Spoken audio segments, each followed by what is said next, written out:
Hello there, and welcome back. What is this place? Disconnected. Disconnected. Disconnected. Disconnected. Disconnected. Disconnected. Disconnected. Disconnected. Disconnected. Disconnected. Disconnected. Disconnected. Disconnected. Disconnected. I'm starting to feel disconnected. You have reached a number that has been disconnected. Hey there, welcome to another live Thursday night. Hope all is well for everybody here. We are live this week with the host of the upcoming, from this coming Sunday, Shelshock Rewind Awards, the other co-host with me, Mr. Chris Higgins, bearded film guy, aka the main host behind the Beyond the Blood podcast. Welcome, sir. Hey, thank you. I think this is what, number 3 for me? Something like that. 3, 7, 114, something. Yeah. Recurring. Yeah. How are you, man? I'm okay. I think it's been a crazy week. Getting everything together for the Shelshock Rewind Awards is maybe the most let's stress test Ryan's heart thing that happens every year. It's been kind of insane. It's been on purpose, man. I've been purposely trying to make it as difficult as possible on you the whole entire time. I figured if it's your last, it might as well be your toughest. Take him out. Yeah, that makes sense. If I literally pass away after the stream on Sunday night, first of all, apologies in advance, but also it'll be traumatic and you'll remember it forever. So hi. And then we'll put a little in memory of at the end of it. Do I get a Sarah McLachlan song, please? You do not. No, Celine Dion. Oh God. Well, my heart will not go on after this year. Mr. Chris, what's going on with Beyond the Blood lately? Not too much, man. We started season 3 in January, and it was a lot of fun. You were on the show. We covered Torso. We did it a little bit different since the commentary track wasn't all we hoped it would be, but that's okay. We pivoted. Yeah. I really want to shout out an episode we just dropped. We were lucky enough to have on Dave Lee and Jake Boston from Steelbook Obsessed, and we broke down and discussed the production of Umbrella Entertainment's upcoming Monsters and Curiosities box set. For those who don't know, that set kind of been under a lot of scrutiny due to lack of bonus features and such, and Umbrella really opened up the doors for us and gave us all of the insight as to why that is and what it's like working with a company such as Universal. So I would encourage people go check that out for a really cool, I think, inside view of the making of some of our favorite physical media shit, you know? And that release is like genuinely insane. It's got a huge number of movies, huge number of discs. A bunch of them are first time on Blu-ray in Australia ever. And it's a big deal. And for Umbrella to come on and share the reason behind a lot of that, that's pretty damn cool. Yeah, it was a lot of fun, and it was mostly positive. Just to kind of give like a quick summary for everyone. Basically, they had like 5 hours of visual bonus features prepared, and at the last minute, right before announcement, was told they can't use any of them, and had to suddenly convert all of them to written material. And that's after originally having 50 plus titles instead of the 45 they ended up falling on. So it's been a hell of a journey for them, putting out arguably their biggest set to date, literally ever. Kind of crazy. I encourage everybody to go listen to it. You guys are doing great work over there. Appreciate you being on the podcast network and bringing some people to listen. That's been fun.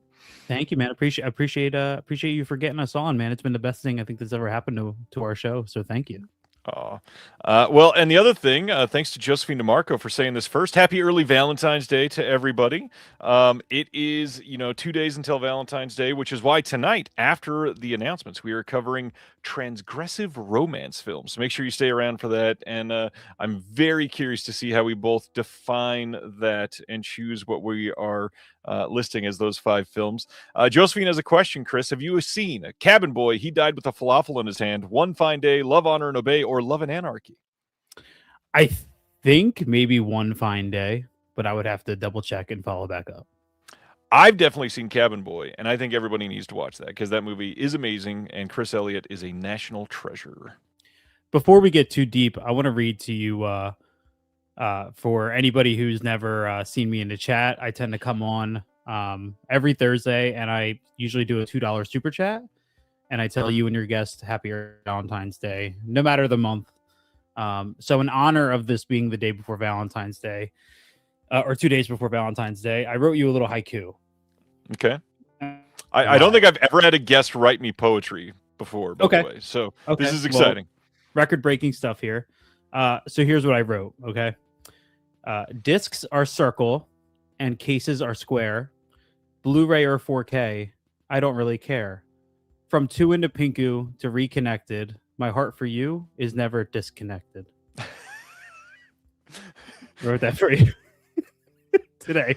That was amazing. I'm going to need it in writing so I can post it everywhere and tag you. I will say, for the record, that is absolutely not a haiku. Haiku is 5 syllables, 7 syllables, 5 syllables.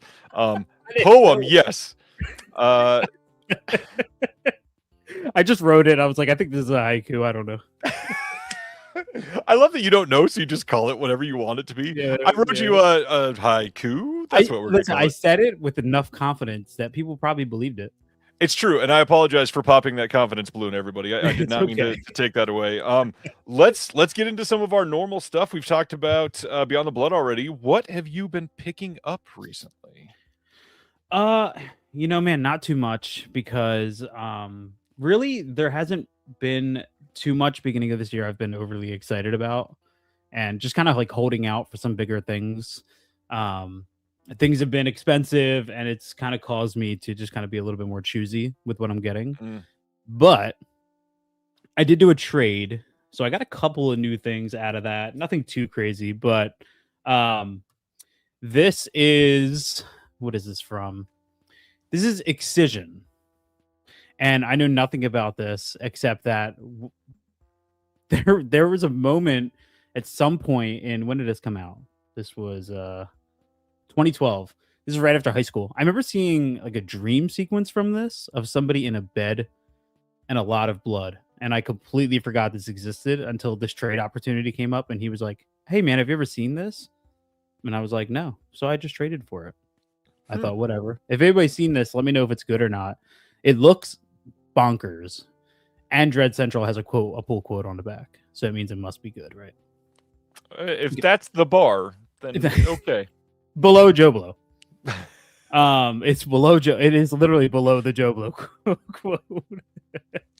I also finally got for some reason I didn't own this on Blu-ray or 4K, but part of this trade I picked up the Blu-ray. This is the Via Vision release of Wolf Creek. Nice. With this lenticular front. Now having this makes me really wish we would get a nice release of Wolf Creek 2 at some point. Yeah. But I thought this was super cool. I kind of, the envelope with the pictures on the inside makes it feel a little more fancy than just having postcards strewn in here, but just stoked to finally have that in the collection. I also, just the last thing I traded for, I finally got In My Skin from Severn, of course, the iconic French extremity film. And I was so shocked at how little this case is. I thought this was tiny. A little bit thicker. Yeah. So it's super cool, and I love to have this, but I was shocked at the the size of this thing, man. It's so little. Honestly, kind of innovative. I like that they did it. Like, it's special packaging and takes up barely more than the width of a 4K case. It's less than 2 4K cases wide, which is crazy. This is so much nicer than like my Kathy's Curse set. It's like, with the eyes that go in 2 different directions. Bro, every time I'm reorganizing the collection to fit things, a Kathy's Curse, it's always like the biggest pain in the ass. I'm like tempted to just take the actual case out and put that somewhere else. It's always in the way. I do want to point out on Kathy's Curse, it's hilarious that a movie with the title or with the word curse in it is genuinely cursed. It's genuinely cursed. Yeah, forever will be. I hope they try again, honestly, one day in the future, just so it can fail again and we can keep that going, Sounds good to me. And then I think it was last week I texted you. I was at Barnes & Noble after work, right before we were going to have a little get-together about Shelshock.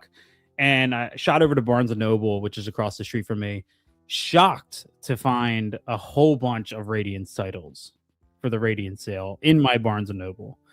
So I shot you a text, and I was like, hey, is this worth picking up? And for $22, and you replied with a very simple yes. So I left with it. Mind you, I bought it before you said yes. So just figured you were going to say yes. What if I said you're gonna hate it? Do not touch that, and then you're like, I just checked out. Honestly, man, probably would have instantly returned it. Ah, Would have turned around and returned it. But I picked up Kumel's. I think it's Malbertois. You like said that. it as something like that. I don't know French. Ronnie will correct it all day long for me. So thanks, Ronnie. Yeah, I got Daughters of Darkness a couple of months ago when it came out and then it's dropped. I kind of held off on this, but picked this up for $22, which is incredible. Watched the trailer while standing in the romance book section of Barnes & Noble until a young girl was like trying to look at this section in front of me and forced me to move. And then I bought it. So I thought it was pretty good, Yeah. And that's really it, man. I think those have been all my pickups for the year, to be honest with you. Interesting. That's a different type of year for Chris. Yeah, man, out here doing adult things, saving money. I'm still broke. I don't know how physical media was helping, but Yeah, that's a good question. Somehow I seem to make it work even when I'm not buying. But speaking of buying, I get a couple things here. One, I know that I don't love Amazon. I don't love supporting Amazon, but there are some times that a deal is too good to pass up, and I feel like I have to get it. There's a movie from Filmmasters that I've wanted for a long time, and I don't know if people are paying attention to the. That's what I thought, Ronnie. Thank you. Malpertuis. okay. Malpertuis. Malpertuis. One title that has been showing up in the regional coupons section for some people across the U.S., but never for me. The Filmmasters release of Redneck Miller is one that I've had my eyes on for a bit. It showed up for somebody else to be able to pick it up and send it to me for less than a third of the cost it would have been for me to purchase it. Genuinely adding everything together. Kind of crazy. This was like under $5 at some point for a friend. So yeah, brand new slipcover from Filmmasters. It's crazy. Ridiculous. So glad I finally have that. Wanted it for a while. Another one that, speaking of Valentine's Day, one that is special. I don't believe I shared this last week, although I think it showed up on Thursday specifically. I have been looking forward to rechecking out the beautiful 4K edition of Pride and Prejudice. And this thing is astonishing for a studio release. Like, is that an A24 deluxe edition? No, but I mean, it could have been going to the Masquerade Ball looking like one and stuck on the inside. Oh, there's a digital code there. Whoops. So on the inside, 2 discs on one side and then like a full book on the other. And this is genuinely a beautiful set. And this thing has a pop out thing on the back, and it's like, of course they're not labeled. I'm going to guess this is at least like 48, 50 pages, something like that. Shockingly great looking set. I remember liking this movie. Been a long time since I've seen it. What better way to reapproach it than on 4K? So, and it would be great for you to see before you go and see Wuthering Heights. It would be. Unfortunately, I will likely not be seeing Wuthering Heights for at least 6 years at this point. Last year was my 1 year seeing everything my one period of my life where I got to see everything in the theater, and I don't ever see that happening again. So I'll be behind for quite some time. The last thing is probably the thing that I've had pending as a pre-order the longest, and this literally showed up here about 90 minutes ago, and I am so stoked to have this because this is one of my top 100 movies of all time, and to have it in 4K from a company that I love and respect. I finally have, ladies and gentlemen, The Fabulous Stains on 4K from Fun City Editions. Here's the release. For anybody that did not see, they did not plan on this being in 2 different cases. They planned on this being one case, and the box came in the wrong size. So this is how they made do. They made do by putting an extra case and making it like imprint, where every single disc gets its own case. Just crazy beautiful release. So much to say about this. By far the largest Fun City Editions release that they've done yet. It's got a folded poster. It's got a very nicely put together booklet. I love this movie. Anybody that's never seen it, please check it out. The music is great. The acting is astonishing. The cast in here is so good for what they're doing.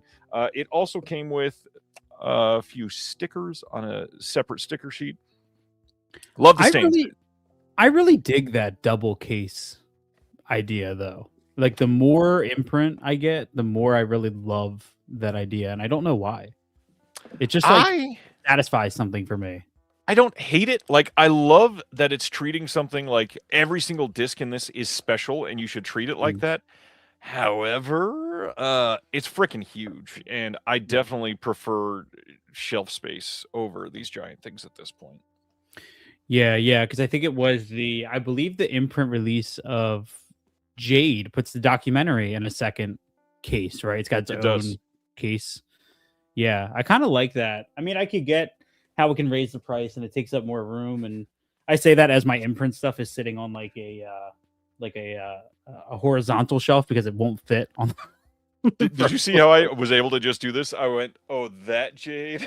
That up there it is. There it is. That was awesome. Let's see. Rafa, does Mr. Verrill and Sir Chris enjoy Via Vision and sublabel imprint films of Oceania? I do quite a bit, actually. I've got a lot of their stuff. I like what they do for the most part. Yeah, I like them a lot. I think still my favorite release of theirs is Suspiria, the remake. I love just having a nice release of that as opposed to like the Amazon exclusive one that I think I had for a long time. It's got some wonderful special features. It treats the movie with a lot of respect. I love that box set a lot. Yeah. And I just ordered Last Seduction, so I'm looking forward to getting that as well. I think mine is on the way. I don't think I've seen that movie since I was like 13. I'm so excited to see that thing in 4K because that movie has never looked great. I pre-ordered Last Seduction and Body of Evidence, and I was sitting at work. I had never seen Body of Evidence, and I'm sitting at work and I'm flipping through like the Vinegar Syndrome screenshots. Yeah. And I went, is that naked Madonna? And then I just bought it. I don't know why I done. I don't know. I was like, all right, sold. All right. Yeah, I mean, that's a wise decision with the age that you are. That makes perfect sense. Rafa wants to know, do you have Second Sight Films discs? Yes, Chris has many. What's your favorite Second Sight release you got? I don't want to say Dawn of the Dead because I feel like that's the easy, answer. I'm probably going to say Martin. Because good choice. Yeah, Romero's Martin. I mean, it's really sad that we can't get the infamous 3-hour cut of that movie. But to have it on 4K and to have it as extensive as that releases, it's one I hold very special. Yeah, it's certainly a special one. Love that answer. Good choice. We get to talk about imprint and Via Vision again tonight. We've got announcements from both of them, which Via Vision I feel like we don't always get a lot, so that's interesting. What about recent watches? What have you been checking out recently? All right, man. Let me pull up the letterbox. I always knew that one day I was going to be asked my top 4. Let's see. I've kind of had a little bit of an interesting kind of like smorgasbord of things I've been watching. I recently picked up an OLED for the first time. I picked up an LG C5, my wife and I did, and was very stoked to pick that up. So I kind of been rewatching a lot of stuff that have kind of been like sitting on my shelf in 4K that I haven't been able to see in the highest quality because my TV before. So one of those that I watched was John Carpenter's Christine. Good movie. Dude, I still think, and look, I know John Carpenter, legendary filmography, but I still think Christine is my favorite of his. Ooh, that's a rare answer. Yeah, I just love it, man. There's an energy to that movie that I really, really love. There's something so terrifying about a car with blacked out windows that will go through anything to get to you, such as squeezing to a loading dock to crush you or on fire. I mean, it's infamous. And the score is one of my favorites. Yeah, it's great. Of Carpenter's run. Every time I revisit it, I love it more. And I also, I posted on Instagram and I was like, I remember being way too young to read Christine. And then my mom being like, well, you got to see the movie. And I'm like, okay. And seeing the movie and just falling in love with that. So I think there's a lot of nostalgia for me with that one that I just continuously tap back into. Yeah, it's great for so many multiple reasons, but the big one for me, the practical effects in that are genuinely mind-blowing. It's one of those things where you watch a car unfold itself and you're like, hold on, what did I smoke first? Because this is insane that this actually happened, and it's not, super silly. Yeah. It's one of those movies that you watch and go, wait, this should be like top 5 or 6 John Carpenter. I totally get it. I always hear, I'm a visual guy, so I love the visual component of film, and I always hear guys like Deacon say that, like, if you notice a shot, then the cinematographer did not do their job or the DP did not do their job, you shouldn't notice particular shots. But I think the show me shot is one of the best in John Carpenter's filmography. Just the way the camera pans, it's behind them, the lights come on, you have the pew, and then the camera just pans around them. It's pretty incredible, man. That's such a great set piece, that garage scene. I also threw on the other day MVD's 4K release of Swamp Thing. I have not watched that 4K yet. How is it? Looked fantastic, man. At least I thought it did. I mean, that movie's rough around the edges, you know what I mean? But it makes me kind of miss the days of the rubber suit and the less serious superhero movie. But I think what I really took out of it this time is I love that Craven is still able to slow down and keep the human side of everybody. Like, there's that moment in the burned down lab with the flowers that have grown where Swamp Thing's in there and he's holding the flowers. It's very beautiful. I also think, don't know if this is like a weird thing to say or not, I also think that Adrienne Barbeau's topless scene in the swamp is one of the most beautiful in the history of film and television. Most beautiful topless scenes, or just most beautiful scenes? Beautiful topless scenes. Got it. Specifically, dude, it's so classy, and it's handled so well. And she's so what I'm hearing is next Valentine's Day you want to come back and do for Ria Connected 5 best topless scenes in cinema history. All 5 are going to be Adrienne Barbeau in. And then one more. So I watched a little bit of a newer one. My wife and I finally watched Together from last year. And I loved the movie, right? I thought genuinely very creepy, some very kind of unsettling stuff in that movie. I thought the premise was very intriguing until it began to explain things. And then it kind of started pulling apart for me. Yeah. I feel like that movie could have been done fully with no explanation. Take out the subplot of the church and the explanation. Take out all of that. I don't know if anybody's ever seen it. Spoiler alert. That didn't ruin anything, but still. Take out all the explanation. I feel like that movie would have worked a lot better. And then also there is a very jarring final shot in that movie that completely almost ruined the entire thing for my wife and I. So have you seen Together? I have seen Together. I've not watched it again at home. I saw it in the theater.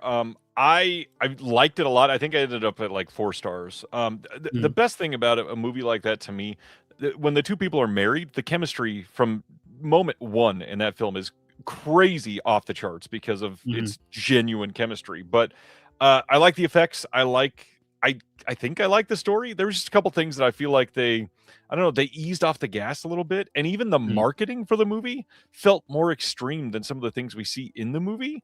Yeah. And I wanted to see that movie specifically that we got in the marketing and not what we got on screen. And I don't know. I don't think it's about expectations necessarily. It's just the movie that you're marketing and setting up could have been so much more extreme than what you were putting out there. And that would have been like subversive for mainstream audiences in a way that I want people to be able to see. And like The Substance, I feel like did go there in a, they're not really associated, but like body horror type of mainstream films. I don't know. I wanted a little bit more out of it. I like Together. Yeah. It's not bad in any way, really. Well, I think the best part about The Substance was that it didn't give away any of its shocks, like whatsoever. Yeah. You know what I mean? Like, I remember sitting down and seeing The Substance. We saw it on opening night. It played in like the smallest theater at our local Cinemark, and just having an absolute trip of a time, like literal jaw on the floor for the final 45 minutes, not expecting anything that happened. And all of the key moments of Together, I was like, this was in the trailer. Oh, this was in the trailer. that was interesting. So that was more my experience, and I really love the movie. Visually, I love the color grading of it. Just love the entire look of it. I thought there was some really, really original stuff in it. There's a moment with the two of them in a hallway where they're being pulled towards each other. Yeah, that I thought was incredible. And then just kind of like, as always, once you start breaking it down and like having to deliver an explanation and not just explain it, but you have to like I have to be fed, with a spoon, and somebody's got to hold my mouth open and force feed it to me. I just kind of start feeling like I feel like you're trying to like you're dumbing me down. You know what I mean? I agree fully. Yeah, give us a little more. Don't let off the gas. You could have done it. Yeah. Anything else you want to highlight? Oh yeah, one more. Fresh on Hulu. Have you ever seen it? Good movie. Dude, I got a so bootleg over there. Oh man, my wife watched it and then showed it to me. And holy hell, man, we need somebody needs to get on like a legitimate physical media release of that. Daisy Edgar Jones is incredible. Any movie that punishes somebody by removing their ass cheeks is genuinely incredible to me. It's And nice then and cheeky. Yeah. and then also I think the movie, and all this credits to my wife because she watched it first. This movie also ranks up there with one of my favorite real reactions from a side character of a situation. Number one to me is in Brightburn when he kills the uncle and the uncle just repeatedly says no in his car at the sight of him floating in front of him. There was a moment in Fresh where a side character pulls up to a residence, hears a gunshot, and just goes, "Oh hell no," and gets in his car. Around. And it's supplemented with a a shot of just the car backing out of the driveway, and you never see him again. Yeah. Oh, good movie. Yeah. Good movie. Yeah. Very, very. If anybody that's running a label is listening, please go put that out. He says, like an idiot who knows that Disney owns that and also runs a label now. Turbine did just put out Hellraiser. Yes, but not in the U.S. Although I believe there is a different production company that owns that one outside of the U.S. I'm not sure about Fresh. I've never looked too much into that one. But I mean, if somebody could, I'd love a release of Fresh. That's for sure.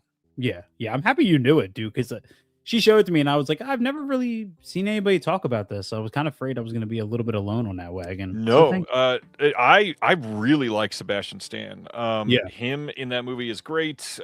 Him in obviously the cape shit, like he's decent in it. He's intimidating in a way that he's meant to be mysterious, and I don't know. I appreciate that when the character calls for that. I certainly like that we're doing it in a way that isn't just like, I guess it is kind of brooding, but in a sinister way, and not just in a Chris Hemsworth way, or one of the Chris's, since there's so many Chris's. I'd say to another Chris. God, that was awful. The big thing that I want to shout out though from the last couple of years is everybody needs to see A Different Man.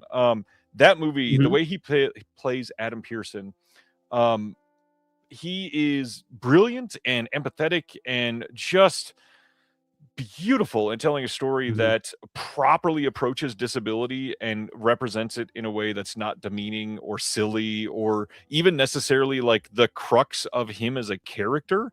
It is beautifully told, and the story is just so normal, outside of the supernatural aspect of we're changing your body entirely, but like everything else, it has nothing to do with the disability aspect. So I love that. Great movie. A Different Man has one of my favorite like final acts of all time, because it starts getting very jarring at the end. I will say also with Fresh, I couldn't help, and it sucks that like franchises, like when Marvel's done, do this to you. But at one point when Sebastian Stan and Daisy Edgar Jones are sleeping with each other, I looked over my wife and I went, "Do you think she knows she's sleeping with the Winter Soldier? Do you think she knows?" And it's a shame that happens. You know what I mean? Yeah, pretty damn funny. Thanks, Stan, for preempting what I was going to bring up right before we went into it. Obviously, in the last, I think it's 48 hours, maybe it's even less than 24 hours, two pretty much back to back within 10 minutes news dropping of Bud Cort passing away and James Vanderbeek passing away. One of them obviously lived a fairly long, decent life, and then we've got James Vanderbeek, who passed away way too young. Hearts go out to both families, but the biggest thing here is just another opportunity to say America sucks when a Hollywood acting celebrity from lots of big projects passes away, and the family needs to be able to put up a GoFundMe the day that he passes away to cover medical bills and affairs. And yeah, cancer sucks. Cancer is a hell of a thing. It sucks that he's been facing that for multiple years, but goddamn, does this country suck if we can't even take care of our own. Yeah. I think he had 6 children. He was prolific as a father, is the way that we'll say it, because I did not know the number, but he had a family. Yeah, that's a family. That was a family, man. That's a capital F family. Yeah. That's somebody put up a poster of Varsity Blues and just highlighted all the people who have passed since then. It's like, man, this is crazy to see. Yeah, it's a crazy situation. That's for sure. But my one watch that I can talk about this week, I watched a lot that was not something I can talk about. But the big one I finally got to see, and I hope that you've seen this, so that I'm not the only one tonight. Godzilla Minus One. Did you watch Godzilla Minus One? Dude, I have not seen it yet. I'm so sorry. I have been telling this show for multiple years at this point that I would watch it eventually, and I held out because, as you may have heard over the last couple of weeks, I was going on my dear friend Michael Vyer's Shameless Picture Show, and I got to watch it for the Shame List because it was on my Shame List because you all have shamed me, as literally Sibners in the chat saying, fucking finally. Yes, fucking finally. I agree. Let's talk about Godzilla Minus One. So this movie, I don't think I can really spoil it. It's a Godzilla movie. You know that it's war-torn Japan. You know that there's a giant lizard dinosaur thing. You know that people get killed. Yeah. Godzilla Minus One is incredible. Obviously, the world knows that, and I'm late to this, but holy shit. First of all, an incredible 4K. The way that thing looks on disc is magnificent. The sound on that movie is astonishing. The CGI that they pulled off on a $15 million budget is ridiculous. It looks better than pretty much any modern Hollywood movie that tries to do anything with any sort of action. It is so crazy that with a $15 million budget, they are able to pull off drone shots that show the scale of Godzilla next to a small little junk boat. Just wild to me. This is one that I see watching multiple times. But the biggest thing that I want to share about this movie, because I know that everybody watching this has followed my journey of showing movies to my kids. This is the first movie I've shown my kids that is subtitled.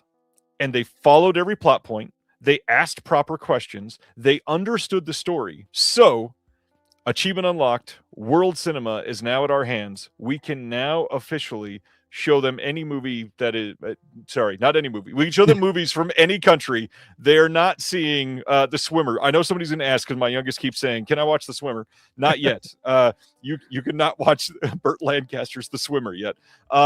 Godzilla Minus One is incredible, and the fact that they followed along with subtitles is like tears in my eyes moments, because now they can see fucking anything, and that is such an exciting moment for our life. Yeah, I don't know, that was the most exciting thing about that moment for me. I love the movie. I love this. Check out Godzilla Minus One if you haven't. It's incredible. My favorite part about that is that there are still adults in this world and in our community that won't watch a movie with subtitles, and your kids are doing it. I have a 9-year-old, and as of yesterday, happy birthday, Jonah. When you watch this, when I die in 39 years, and you're like, oh my God, what's the legacy of my father? Let me go watch Reconnected on February 12th, 2026. Happy birthday, Jonah. He is 11 as of yesterday, so I have an 11-year-old and 9-year-old, both of them autistic, and my oldest also has pretty severe ADHD.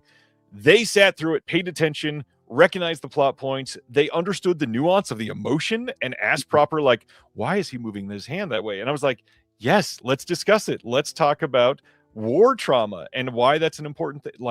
It led to proper conversations, and I had such a great time with my kids watching this movie. Did you own it or did you stream it? I'm an idiot who bought it a year and a half ago and owned it for a long time and said, you know what? I'm not going to watch it until somebody forces me to record a podcast episode on it. And here I am. I've been incredibly tempted to pick up that's still around, that big deluxe edition. Yep. Just because it looks awesome, and it's like $60, so it's not, all that crazy. As I can always do, within arm's reach, literally sitting on the desk next to me. Here is the amazing Japanese special edition of Godzilla Minus One. Yeah, that looks awesome. That looks incredible. It is incredible, and it is awesome. Just a beautiful movie. Everybody check out the 4K. Just astonishing. I don't normally want to lean too much into the technical side of things. Gorgeous movie for a $15 million budget in 2022 or 3 or whatever it was. Just stupid how good it looks. It should not be that possible. Adore it. Yes. Yeah. You know what, man? And having an OLED honestly has unlocked this craving for 4K that I didn't have before. Yep. Because I feel like it's ultimately changed my life. But with Godzilla Minus One, I remember watching an episode of Visual Effects Artists React by Corridor Crew, and who I think do incredible work, for the industry. Yep. And them talking about the importance of, having the director being a visual effects artist, and the fact that he was right in the room with them doing all of this work. And it's a true testament to that, and I'm very excited to hear that he returned for Godzilla Minus Zero, which is supposed to come out, I think, next year or later this year, I think. I think it's this year, actually, which I'm excited about, because the big thing for me now, well, I'm going to have to look at a review first to make sure it's not anything crazy, but it's a Japanese film, so I don't think it will be. I'm stoked. I want to take my kids to the theater to see that movie this year. Oh my God, it's going to rock their world. That's so cool, man. What do you think, if you had to just kind of think about it, what do you think the next foreign subtitled film would be for them? This is probably like a silly answer, but I get so much more enjoyment out of things that are subbed and not dubbed. I really think some of the original, like Miyazaki's, but the subbed versions and not the dubbed, I think might be the way to go. And it's not even like to bridge the gap with animation or anything like that. I think they are superior, genuinely. I understand that a lot of the Miyazaki, like, they've huge, like, giant stars doing the dubs. I'm just not personally into the dubs whatsoever, especially for stuff like that. So I'm probably going to want to show them a couple of those, probably My Neighbor Totoro soon, with the original. And then, that's a solid question. Honestly, and this might be kind of silly considering how much I work with them, it might be a couple of the Deaf Crocodile titles that are whimsical and silly and unique. Like Freckled Max and the Spooks works very well as a kids movie. I don't think there's anything objectionable in The Devil's Bride, but The Devil's Bride might be silly enough for them to be like, what am I watching? And why is this an acid trip? And what's an acid trip? I feel like some of those would probably be really great for the kids. The great thing about subtitles, when I was like, I don't know, 20, and I started getting into more foreign movies and like able to sit down and really appreciate a full subtitled film, is that now, as a nearly 35-year-old, literally everything I watch has subtitles, whether I understand it or not. And I saw a meme the other day of somebody that was like, this is what it sounds like when I watch movies without subtitles, and it just sounds like a whole bunch of like gibberish. And I'm like, that's true. Like sometimes I walk away from my TV and the subtitles are no longer in my view, and I just don't understand a word anybody's saying, which is odd how that happens. Oh, Head Coop. I think that might be a step too far. He says, now, Ryan, the kids can learn French and teach you how to pronounce all those French film titles properly. If they can, more power to them, because Ronnie's been trying for like the last 2.5 years, and it's not working. I'm really trying.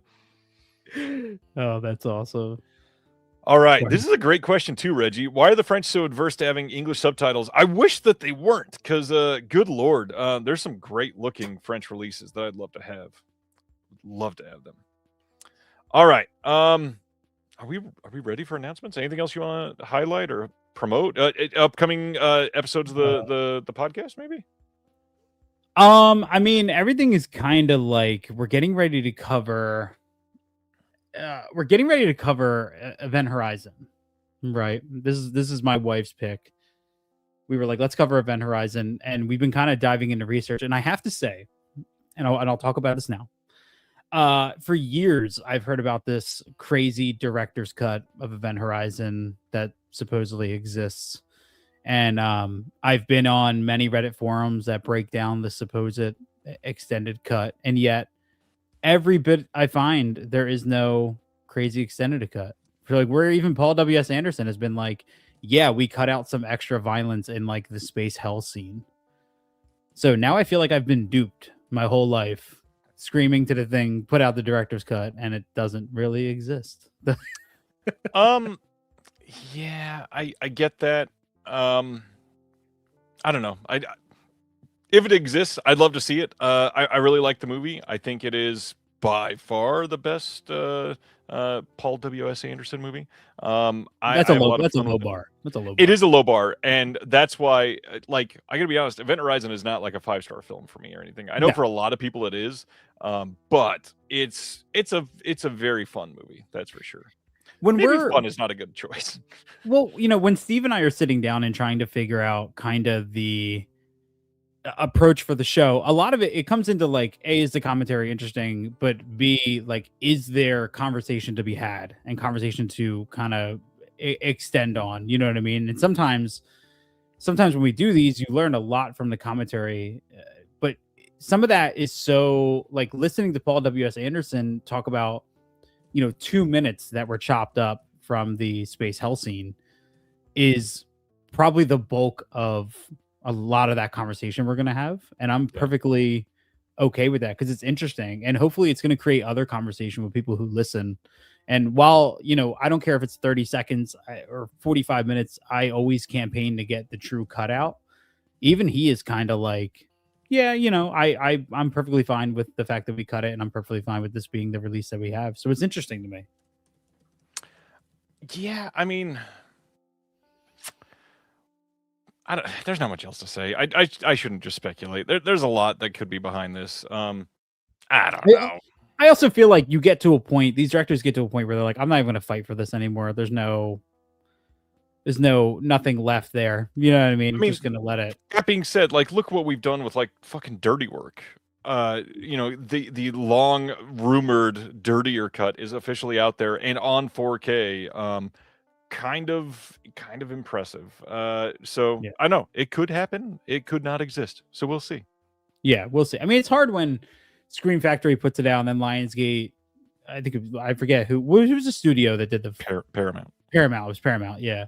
And nobody's really even tried it yet, though there's probably some extra money in there for slapping that on, It's like when Scream Factory put out the Krampus naughty cut for like 2 seconds of footage. It's not much, that's for sure. Very minimal. Yeah, that's really all that's been going on, man. We're just getting ready for that and getting ready for Shelshock, and it's been a lot of fun, man. It's crazy to think that only 13 months ago did we start this show, and less than a year ago we were talking to you about joining the network, and now the show has become probably like my favorite thing I've ever pursued creatively. Wow. But B, incredibly fulfilling. Yeah. So, it's kind of unreal. I felt like a lot of the stuff that I was pursuing in my life, from YouTube to Instagram, and something always just felt a little bit like I felt a little disconnected from it. Excuse the pun. I always just felt like it wasn't fulfilling enough. And I was really scared to do the podcast because I didn't know how it would work. And now I feel like every feeling I've ever had of not being enough is here. And, I really only hope that, with each passing episode, we just continue to exude all the passion and love, and get better and better and better, and see where the next 10 years brings us. Well, I mean, I can say that organically, twice today in my everyday life, your show came up in conversation, which has to say something about it. So I appreciate the work you're doing. I am grateful that you're a friend, and I cannot wait to host a show with you on Sunday. It's gonna be a good time. Thank you, man. I gotta write another haiku for you. I just said that. I have to. How many syllables will that one be? Let's see. It's just gonna come from the heart. I'm gonna laugh. You're gonna say I'm gonna write another haiku, and then you deliver like a newspaper obituary. The book of poems. It's a haiku if you call it that. Multiple haikus. All right, let's talk about some friggin' physical media. We've got a lot to cover tonight. This might be like the most eclectic week of announcements we've ever had, literally. And I know that that's odd to say, but this genuinely might be. So let's break it down, starting with the Westerns box set coming out of Imprint. April 29th, we're getting a Blu-ray box set, Tales of the Wild West Collection number 2, covering films from 1968 to 75. We got 5-card stud, Will Penny, Something Big, The Revengers Posse, and this is limited to 1,500 copies, as they usually are. We've got some new extras on here. We got a new visual essay by Eloise Ross, new commentary by Lee Pfeiffer. On Will Penny, we get a new commentary by the one and only Mr. Daniel Kramer. On Something Big, we got a visual essay by C. Courtney Joyner. The Revengers, we got a new visual essay by C. Courtney Joyner as well. On Posse, we've got a new visual essay by Daniel Kramer. A lot of interesting pieces coming on this. I'm not exactly a Western guy, and I've already got the one in here that I want. How do you feel about this box set? Do you want to take the over or under for how many of these there's going to be in the next 3 years? I would say... Which I'm not talking bad. I think it's incredible what they do, but the amount of volumes of these sets are astonishing. I don't think this is going to be as voluminous as the Tales of Adventure sets. I would say by the end of 2027, we have 5 collections or less of this. Okay. All right. I'll take the over on that. Yeah, I'll take the over. Let's see what you get. Any thoughts on Westerns? Any thoughts on any of these films? It's something that I've tried. I feel like there'll be a point in my life when I really, take the plunge and learn more. I just don't really know where to start. Like I've dipped my foot into Sergio Leone and multiple others, and like I enjoy them and they're fun. It's just such a broad genre of film to try to get into and really explore in a way. It's kind of overwhelming to me, honestly. I get it. I feel a lot of the same way. Yeah. So I won't say too much. After that, speaking of Tales of Adventure, we've got collection number 10 coming on April 29th from Imprint. This is covering from 1945 to 65. We've got some cool things in here, which are first times on Blu-ray anywhere in the world, which is the thing I appreciate most about Imprint. So we've got The Magic Carpet from 1951, first time on Blu-ray anywhere in the world. Sudan from 45, Salome from 1953, The Sword of Ali Baba from 1965. That is a first time on Blu-ray anywhere in the world as well. We've got a bonus film, 1001 Arabian Nights from 1959. Any thoughts on the Tales of Adventure sets or these films specifically? Not on a film specifically, man. This just makes me wish we would go back to hand created covers again, man, because the cover art for these are always stunning. Yeah. Kind of low res to show on here, but genuinely beautiful. Like all of these, great poster work. I truly love the way that they design these for sure. Yeah, and that box art is incredible, man. They do such a good job. Even stuff I'm not into, I'm just still always impressed by Imprint. Yep, I agree with that one. On Sudan, we got a new commentary by Serial at Midnight, Heath Holland. We got a new visual essay by Josh Nelson. On Salome, nothing. On the Sword of Ali Baba, we got a new commentary by Gary Garani. So some extras on this, not a ton, but the biggest thing, brand new premieres on Blu-ray, which is always exciting. Thank you, Imprint, for that specifically. All right, next up, another collection from them that is continuing to grow. Essential Film Noir Collection, Volume 6, covering from 1954 to 56, also coming on April 29th. This has 3 different films in this that are worldwide first on Blu-rays, and then a 4th film with it. We've got Naked Alibi, and then the 3 premieres are Ring of Fear, Hell's Island, and Flame of the Islands. This is... All right, so I wasn't going to call it out too much. Anybody else think this is a really weird set to call a noir set? How is Hell's Island a noir film? I don't really understand that whatsoever. Very curious what everybody else feels about this one. But yeah, this one's interesting.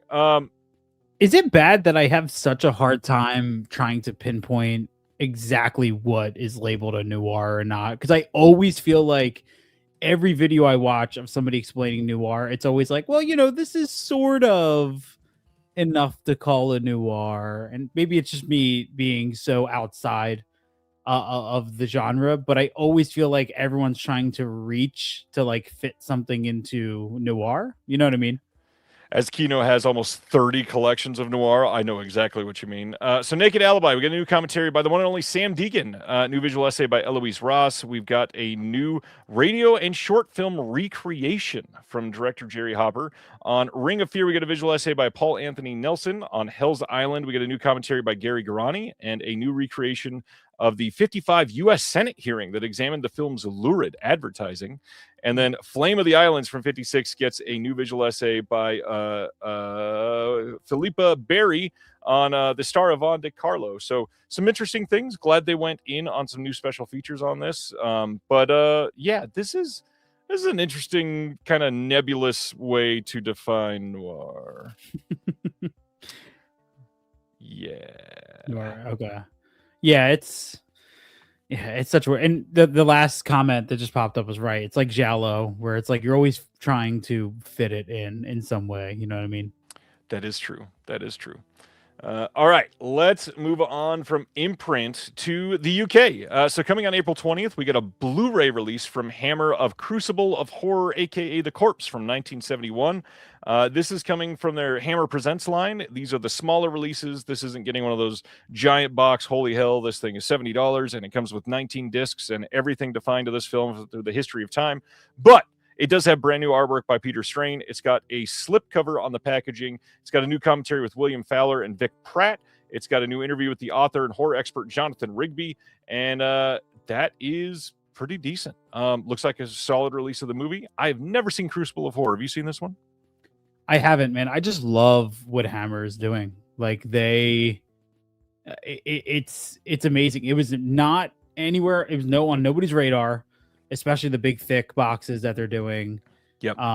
But holy shit, so many people need to take notes at how Hammer is doing this, and just like Agreed. Opening the door on everything. They're just like, oh, you want everything on Quartermass Experiment? Here it is.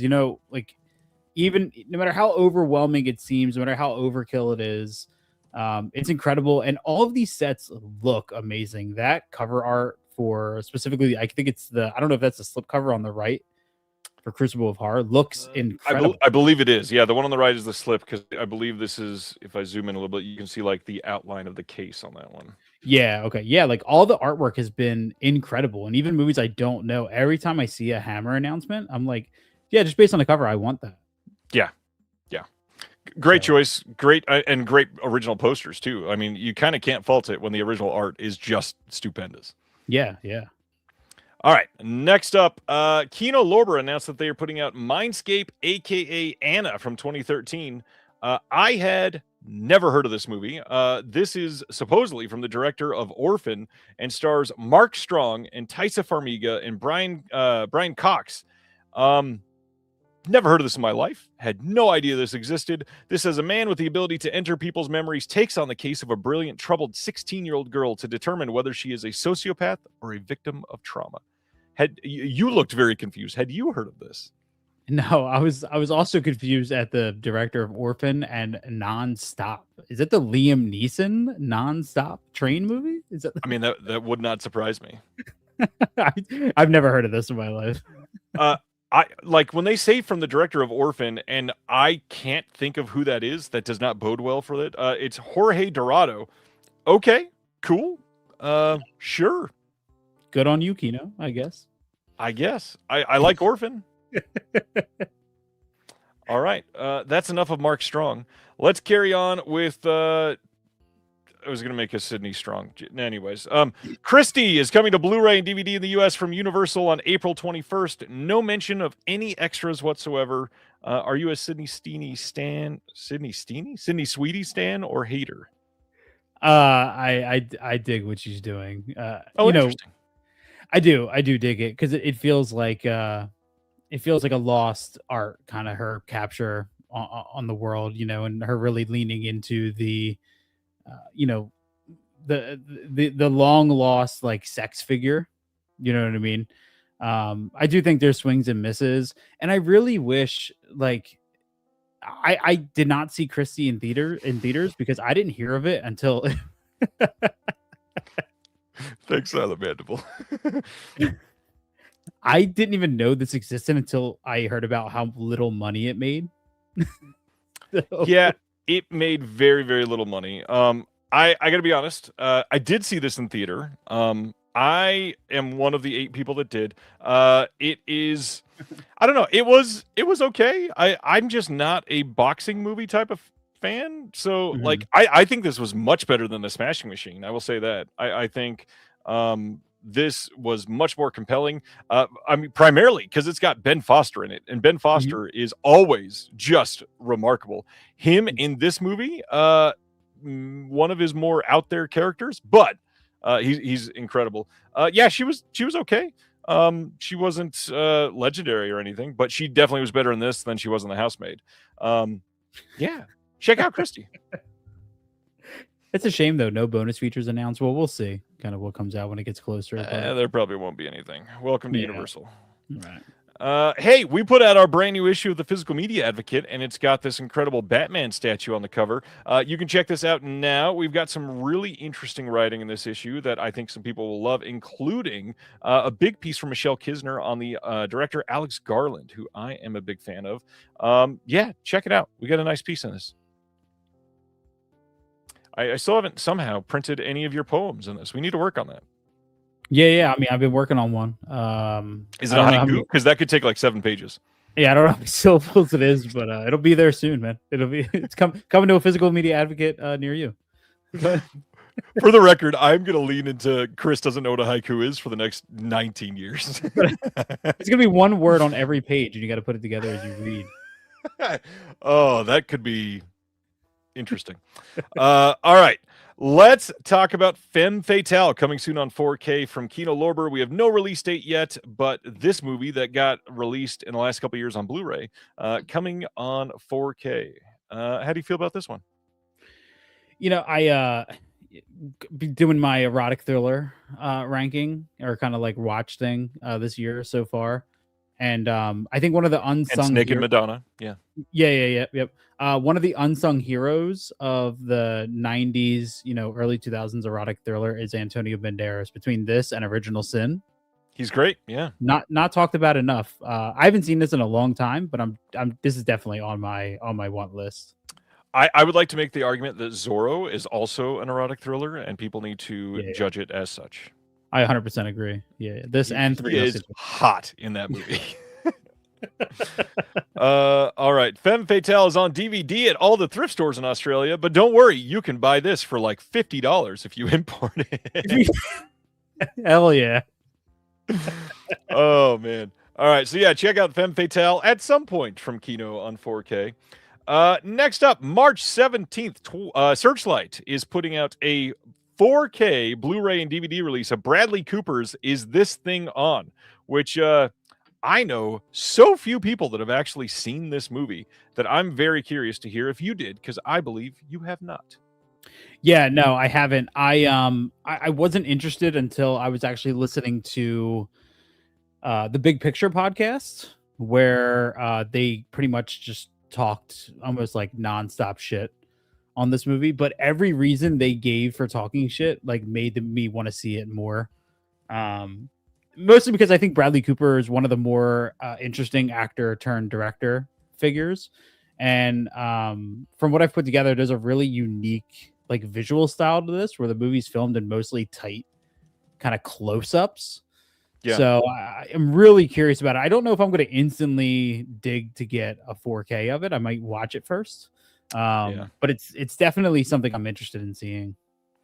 Yeah, very, very curious about this one. I really love Laura Dern, and I actually really like Will Arnett usually. I don't love Bradley Cooper though, and I don't want that to turn me off on this, but I certainly want to see it. The story itself sounds fun too. So Yeah, I just admire like Bradley Cooper's. I admire some of his like directing choices.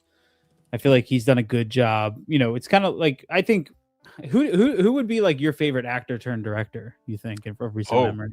gosh, Probably Ben Affleck. no, probably not. I like this would have to be when I'd look up on a list or something. That's a tough question. Gosh, I feel let's like go with some. I feel like I instantly go to like The Town, like Ben Affleck, The Town. You know, which is such a, I think one of the best heist films. One of my favorites of It's all great. time. Yeah. So. Yeah, absolutely true. Ronnie, good point. Great new Criterion Closet with Laura Dern this week, who she revealed during the Closet video. That was a weird way to say that. During the Criterion Closet video, that they are releasing at some point soon. Alice Doesn't Live Here Anymore. So very excited about that.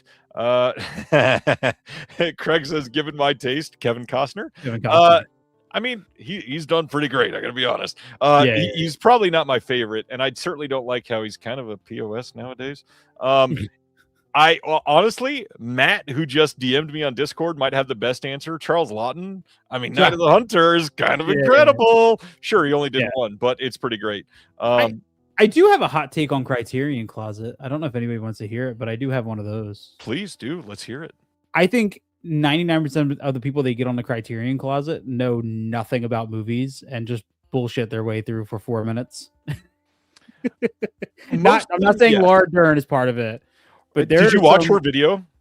I haven't yet. I love Laura Dern. I haven't yet, but there are some guests in the Criterion Closet that I'm like, I don't know if you've ever watched a movie before, and like you're just picking out titles you know of, and then they give these extremely vague reasons why they love it, and I'm not convinced they've ever even seen it. Just I would agree with a lot of that. I would agree. Matt, that's funny. Matt's DMing me to come on. Of course I'm going to shout you out. That was a good idea. Great answer there. Laura Dern. Everybody should probably watch that Criterion Closet video. She is so passionate about everything, but also so connected to so much in her life. It is. I think it's like 10.5 minutes, and man, awesome. it's a wonderful, like just her raving about things and her connection to Lynch and all these other films that she's known the people from, and it's just great. Go give it a watch. Speaking of director's cut, I still want the 1.5-hour cut of Kevin Smith's Criterion Closet episode, because there's no way that man only talks for 5 minutes. I'm not convinced. Hopefully I can get the hockey jersey who ordered that one as well. Let's go to the next announcement. Another one that came out recently, April 21st. We're getting a Blu-ray and DVD here in the States of Primate from this year. This will have a commentary by the director and the producer. There is a featurette called Directing Primate, Primate Terror. There is one called New Blood, The Faces of Primate, one called Creating Ben, and one called Designing Paradise. Did you see Primate? Because this feels like a Chris movie. I fucking love this movie. This is my favorite movie so far of 2026. I will say I love the Severance Cellar. I love the idea, because mainly I want to go to the Severance Cellar. But I do think it's one of the most interesting, of now you have the new Arrow, whatever they're calling that, the Arrow video store, I think. Video store. Yeah. But yeah, Primate, this is the last movie I saw in theaters, and loved it, dude. Like, this is and there's nothing about it that's like new, right? Like, it's not an original idea at all. Ape gets rabies, begins to kill off people that, characters you're not really that fond of. But Johannes Roberts, the director, ever since Strangers Pray at Night, has kind of adopted this really cool like 80s style that I really love, where he uses a lot of zooms and just really unique like visual choices. The score is also incredible for this movie. It's really is. very Carpenter. Yeah, I just loved it, man. I was genuinely like squirming in my seat at moments because animal attack stuff really gets to me. I'm just glad that we're kind of back in an era where you can make a balls to the wall violent slasher movie with that's not trying to be anything more than that, and it works so well. So my big thing, I love this movie. This is not the most recent one. I think you should go see Send Help because I think you would like that a lot. Yeah, I need to. Yeah, saw Send Help as well. Primate really got to me because it is not like ironic. It is not played for comedy. I mean, there's a couple like comedic beats in it, but it is not meant to be like a comedy horror. This you can't even sell it as a horror comedy. This is a pure pardon the pun, ape shit movie, and it is meant to be that, and that's why I think I really liked it. Because they easily could have leaned into this and been like, no, let's make this a funny thing where Ben is ridiculous and we do all these things. Yeah, he does that, but this movie's great. Like the fact that they show a couple of the kills, legendary. Absolutely worth watching. This is so good. It also has some of the best like CGI to man in a suit effects. Yep. And like I never once, and I always do it, I never once found myself picking out the difference in my brain. Like I could tell, okay, person in a suit running in certain moments, but my brain never pulled me out of it to make that thought. It just all blended so well, and I think it's I think it's incredible. I think it's going to age really well too. Agreed. This is also, you mentioned the score. This is one of like a handful of movies I've ever left the theater and put the score on in the car because it was that enjoyable. It's great. I immediately came home and started playing it for my wife. It's so good. All right, next up, Warner Archive announced their titles for the month, and just a reminder, I think it was last month. It might have been super early this month. No, I think it was last month. So they, during their last round of announcements, had said we had planned on more, and unfortunately, a couple things got delayed, so they only announced a couple. So this feels like kind of like a continuation of that round. So glad that it is happening, and glad that we got these. Let's break these down. So first, March 24th, we get a Blu-ray coming of Looney Tunes Collector's Vault Volume 2. So as a reminder, this is a 2-disc release. This is going to include a disc of things that have never been on DVD or Blu-ray in any remastered form ever, so never been on disc. And then the second disc is brand new for the first time, remastered on Blu-ray, or sorry, in HD on a Warner Brothers cartoon collection. So these are not double dipping from the other releases, and I know that it is a little bit confusing because they've announced the Platinum Collection, they've announced the Collector's Choice, and this is all different. So there's a lot to like keep track of, and I really wish they would have just stayed in one lane. However, this is incredible. I love that we're getting these. There is something like 50 different shorts on here that we're getting. How do you feel about animation? How do you feel about this? Are you buying any of the Warner Brothers animation they're putting out? I haven't been buying them, but I mean, I grew up on this stuff, and I just love that this exists in the way that it does. And seeing, my friends who have YouTube channels or podcasts talk about not only owning this on physical media, but then being able to like put this disc in and watch it, with their children is so incredible, man. And I'm so happy for them to be able to share that. I just think it's great that it's here and it's accessible. Yeah. Are you into any of the other big ones that they put out, like the Huckleberry Hound or the Tex Avery ones or anything? Not really. These have been the ones that have kind of intrigued me the most, mostly because, my wife is much more like she has a much broader history with these than I did. So I feel like this is something that her and I can sit down and really, really love. Makes sense completely. Let's go on to their next announcement, which is Honky Tonk from 1941, starring Clark Gable and Lana Turner. This one is going to have classic Tom and Jerry cartoon called The Midnight Snack, classic Our Gang comedy short called Fightin' Fools, an audio-only Lux Radio Theater broadcast from April 8th, 1946 with Lana Turner and John Hodiak, and the original trailer. This is a 4K scan of the original Nitrate Negative, which, good God, do I love to see them do that because they absolutely crush those restorations. Man, good work. I've never seen this, but awesome work. Neither have I, which is why I didn't mention that. It All Came True is coming on March 31st from Warner Archive. This is with Ann Sheridan. This one is going to have a 4K scan of the original Nitrate Negative as well. We got a classic Warner Brothers cartoon Circus today and the Sourpuss, 2 different shorts. We've got an original trailer on this one also. Yeah, solid looking release if you are into Ann Sheridan. Beautiful artwork again, just beautiful work. Every time. Next up, speaking of great animation, Scooby's All-Star Laugh Olympics from 1977 to 78 is finally coming to Blu-ray. I have not seen all of these, but the ones that I have seen, it's been a long damn time since I got to see them. This is going to have a 2-disc set. The big special feature on here is it's got the made-for-video special from 2012 included as well, called Scooby-Doo Spooky Games. This is a must-own for me, that's for sure. Now this is my shit. As somebody who I have the Where Are You Scooby-Doo like house collection. Nice. And it's one of my favorite. And this is I'm buying this immediately. This is so cool. I got to be honest, when you said I have the Scooby-Doo house collection, yes, I knew what you meant, but I really now want to see the characters of Scooby-Doo cast in the movie House, especially House 4. Jesus Christ, that would be hilarious. Oh my God. Next up from Warner Archive, The Man Who Came to Dinner from 1941, coming on Blu-ray on March 31st. This again with Ann Sheridan. We've also got Betty Davis and Monty Woolley. This one has an archival featurette called Inside a Classic Comedy. Classic Warner Brothers musical short Glenn Gray and his Casa Loma Orchestra. We've also got classic Warner Brothers cartoon The Wabbit Who Came to Supper and an audio-only radio broadcast of Hot Point Holiday Hour with Jack Benny and Rosalind Russell. And then Lux Radio Theater with Clifton Webb and Lucille Ball, plus the original trailer. Kind of a loaded stacked disc for Warner Archive. Sure, not a lot of new things, but they've got a lot on here, which is always exciting.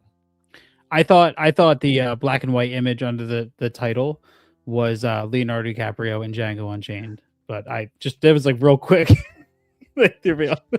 With like 38 film bros going, did you know that when he did the scene, he cut his hand and just kept going? That was real blood. Leo bled blood. Next up. On March 31st, they're also putting out 1956's Tea and Sympathy. This is a Deborah Kerr and John Kerr film. This one has a CinemaScope cartoon, Downbeat Bear, and the original trailer. Again, 4K scan of the OCN on this one. Pretty rad. That's cool. Still going with Warner Archive, The Gay Divorcee on March 31st from 1934. This is going to have classic shorts, Art Trouble and Masks and Memories on it, classic cartoons, I Like Mountain Music and Shake Your Powder Puff, an audio-only radio promotional broadcast, and Screen Guild Playhouse with Frank Sinatra, Edward Everett Horton, and Gloria de Heaven, plus the original trailer. Are you a Ginger Rogers and Fred Astaire fan? Can't say I am. I do want to ask though, as somebody, I think I only own 1 or 2 Warner Archive releases. Have they always done like this great of work with bonus features, or is this kind of like a newer thing for them? They go in waves. Some titles get a lot, some titles get literally nothing, sometimes not even a trailer, literally. But really it's just, what do we have in the archives? To me, and this is all just speculation, I clearly know nothing about internal Warner Archive or anything. This feels like, holy shit, Netflix is trying to buy us. Let's archive everything that we possibly can right now. And honestly, please keep it up. I absolutely do it. Yeah. I asked because a lot of the audio only stuff is great, and I understand that it's all very of the time. So you have a lot of radio broadcasts and stuff. But it's like, it's so cool to have because we can barely get a lot of people to watch visual bonus features, right? Let alone put on something that's strictly audio. So it's cool just to have, even though such a small percentage of people are probably ever going to take the time to listen to it. Agreed. And there are not very many companies that do it. We've got Warner Archive. We just talked about Hammer. Hammer does it in the UK. BFI does it in the UK. Sony has done it in a couple of their Columbia Classics box sets. But not a whole lot of companies do. And I wish more would, which means I'm going to try to do that too. Yeah, well, you have things like, I think of like when Severin put out, Hotspur, they had that audio only interview and they did it a smart way, which is just play it over the movie. Yeah. Which I thought was clever, a clever way to do it. But it's just a shame that you had to do that to try to get people to listen to it. Yeah, and I get that, yeah, especially studios, which if you listen, everything that I'm just named is mostly studios. There's a lot of stuff that they are kind of against showing, but we all just kind of want to archive it all. So give it to us, please. Absolutely. Yeah. So that's the end of the Warner Archive titles for this month. Lots of titles coming, which again felt like a continuation of last month. So glad that it lived up to the hey, let's get a larger drop on the next one, and eager to see what else they do after that. Fallout. Have you been watching the show Fallout on Amazon Prime? I have not. No, it's one of those ones I was actually right before we got on here, my wife and I were like, let's start a new show. And I went to go click on Fallout, but Hannibal was right next to it. So now we're just watching Hannibal. Great show. Absolutely incredible show. So at some point soon, we are getting an Amazon exclusive 4K Steelbook, a standard 4K, a Blu-ray, and a DVD of Fallout Season 2. I've seen none of this, although I am a Walton Goggins fan. And so at some point, I do plan on watching this. I think he's never, well, maybe I shouldn't say that because I've not seen everything on his IMDb, but most everything he's touched has been incredible. I adore him as an actor. Love that movie, obviously. Love The Shield, literally my favorite TV show of all time. Love has he ever done anything else? I'm just kidding. He's great in Sons of Anarchy as a fun side character that shows up in like season 5. He's great. He's done a Tarantino movie or 3. Probably only the one that I can think of. Or no, he's been in at least 2 of those. I don't even remember which 2 offhand. He was in. I don't remember offhand. Good. We're just gonna leave that out there like we don't know. Oh yeah, Righteous Gemstones. He's great. Vice Principals. He's amazing. So good. Check it out. Yeah. All right. Next up, Die My Love getting a 4K and DVD release from Mubi here in the US on April 21st. Very weird situation. So they're doing a dual format 4K and Blu-ray release and then a separate DVD release, and that appears to be it. I'm kind of surprised by that coming from Mubi, but check it out, April 21st. Pretty good movie and no special features. Lynn Ramsey, kind of historically not a huge special features person, but it's Jennifer Lawrence, it's Robert Pattinson, it's Lynn Ramsey. So many people would have loved to have talked about this movie. You could have give us anything. I like this movie a lot. I didn't love this movie, but I think that there is a lot to unpack here. This is one of 2 movies last year that made me question if I ever should have been a parent, or maybe even more, but definitely one of like the top 2. But check it out. Great movie. I just said that it wasn't great. Pretty good movie.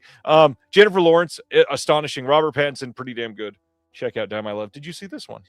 No, but what's up with Mubi like being such a I feel like they're such a cool like representative. Like I love that I have Lars von Trier's The Kingdom, from Mubi. I thought that was a great release. And then This Substance had pretty much nothing on it. Yep. No bonus features. And then same with this. It's like the moment I saw this announcement, I was like, oh, I wonder what they're going to put on. And the first picture I saw was the back of it. And I'm like, oh, nothing. Okay. Movie. Okay. And it's really telling, like nothing on the back. I will say, this is probably second to Deaf Crocodile for appealing back of the sleeve design. So good job, Mubi. I like that all of the information is called out specifically so that we can read it. I think you've done a very good job of that. Now, try being a better company. Including your investors. Another favorite of mine for back of it is the A24 like barcode editions. Like for some reason, I love this setup of the back of them. Very easy to read, very easy to follow. Yep. Agreed there. Yeah, that is true, Kubrick lover. Janus Contemporaries doesn't have many special features. They usually have a trailer and an introduction to the director, which is hilarious considering they put out a Cronenberg film on Janus Contemporaries. Yeah, I also picked up from the last sale. I picked up Last Summer from Janus Contemporaries, and nothing on that. It was like a trailer. I was like, oh, okay. Yeah, kind of frustrating. Anyways, April 7th, we are getting the, I think, second or third Carlito's Way 4K Steelbook we've had. Plus, there was an Arrow 4K release of it. This is maybe the award for like the most unnecessary re-release that I've ever seen. That being said, the artwork's pretty good on this one. I do like that. But why are we getting another 4K release of Carlito's Way? I don't understand this. Because people will buy it and they'll own 4 steelbooks of this. Hey, everybody, please don't buy Carlito's Way. Give it to a movie that you don't own if you're going to do that. So check it out because Or the good Arrow. movie. The Arrow 4K is very, very, very good. The deluxe edition, if you can still find that, it's very, very good. Yeah. It is very good, and you probably can't find the deluxe edition, to be honest, unless you're getting it secondhand. But Yeah. check it out. Great movie. Obviously, great performance from the one and only Mr. Pacino. But why do we need like 4Ks of this? Just crazy. Anyways, moving right along to more like the opposite of 4K. We've got Visual Vengeance putting out 3 different releases. So first, we've got May 12th, a Blu-ray release of The Screaming from the year 2000. This is going to have the original score on CD with this. It will have a director-supervised master from the existing tape masters, commentary with Tony Strauss of Wang's Chop magazine, Screaming and Screaming Again, the making of The Screaming, composing a cult classic with the composer. We got director remastered alternate version of the film called The Screaming Reborn. There's a commentary with the director and the producer and the star on that Reborn version. Then we've got trailer, image gallery, Screaming Reborn trailer, Visual Vengeance trailer, and then, of course, all the goodies they always throw in stuff. So we've got a folded mini poster, stick your own VHS sticker set, a reversible sleeve, and a limited edition slipcover. Check it out. How do you feel about Visual Vengeance? Dude, I've been getting so into them recently. I feel like it took time for me to mature into them, but holy hell, like way to go, a company that I feel like nobody talks about, just doing like incredible bonus feature work. I don't know the quality of it, but like every release of theirs is a movie I've never heard of, never heard anybody talk about, and it's packed with the most Texaco bathroom. This is so damn funny. For those listening to the podcast later, Movie Eddie just commented, I think this played in my Texaco bathroom. That is by far the comment of the night so far. So thank you. Yeah, I just love, like, I think it's awesome how comprehensive they are with their releases, plus the stickers and stuff. It's always a lot of fun getting them. Yes, I agree. That's always a lot of fun. There is a lot of stuff on all of their discs. So let's talk about the next one. The next one is a double feature, that's the word, of Born a Ninja and Command the Ninja from 1989 and 1983. Terry's saying, what's a Texaco? It's a bathroom, Terry. Or bathroom? It's a gas station, Terry. I'm going off of the Texaco bathroom word.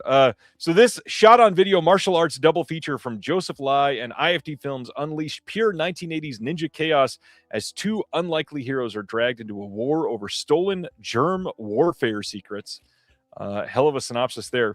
So we've got the SD Masters from the original tape elements, Commando the Ninja commentary with Justin Decloux and Will Sloan from the Important Cinema Club, Born a Ninja with commentary by Justin Decloux, the Essential Godfrey Ho visual essay. We got the La Chi Touch from visual essay there, actor Quan Chung interview, image gallery trailers, 2 folded mini posters with the original VHS art, reversible sleeve with the original VHS art, a stick your own sticker set, limited edition slipcover by Uncle Frank, who is the wonderful Elaine Sheedy, that you should check out his work. He's great at what he does. And a booklet with the essay by Ninja movie expert CJ Lines. How quickly are you getting this one?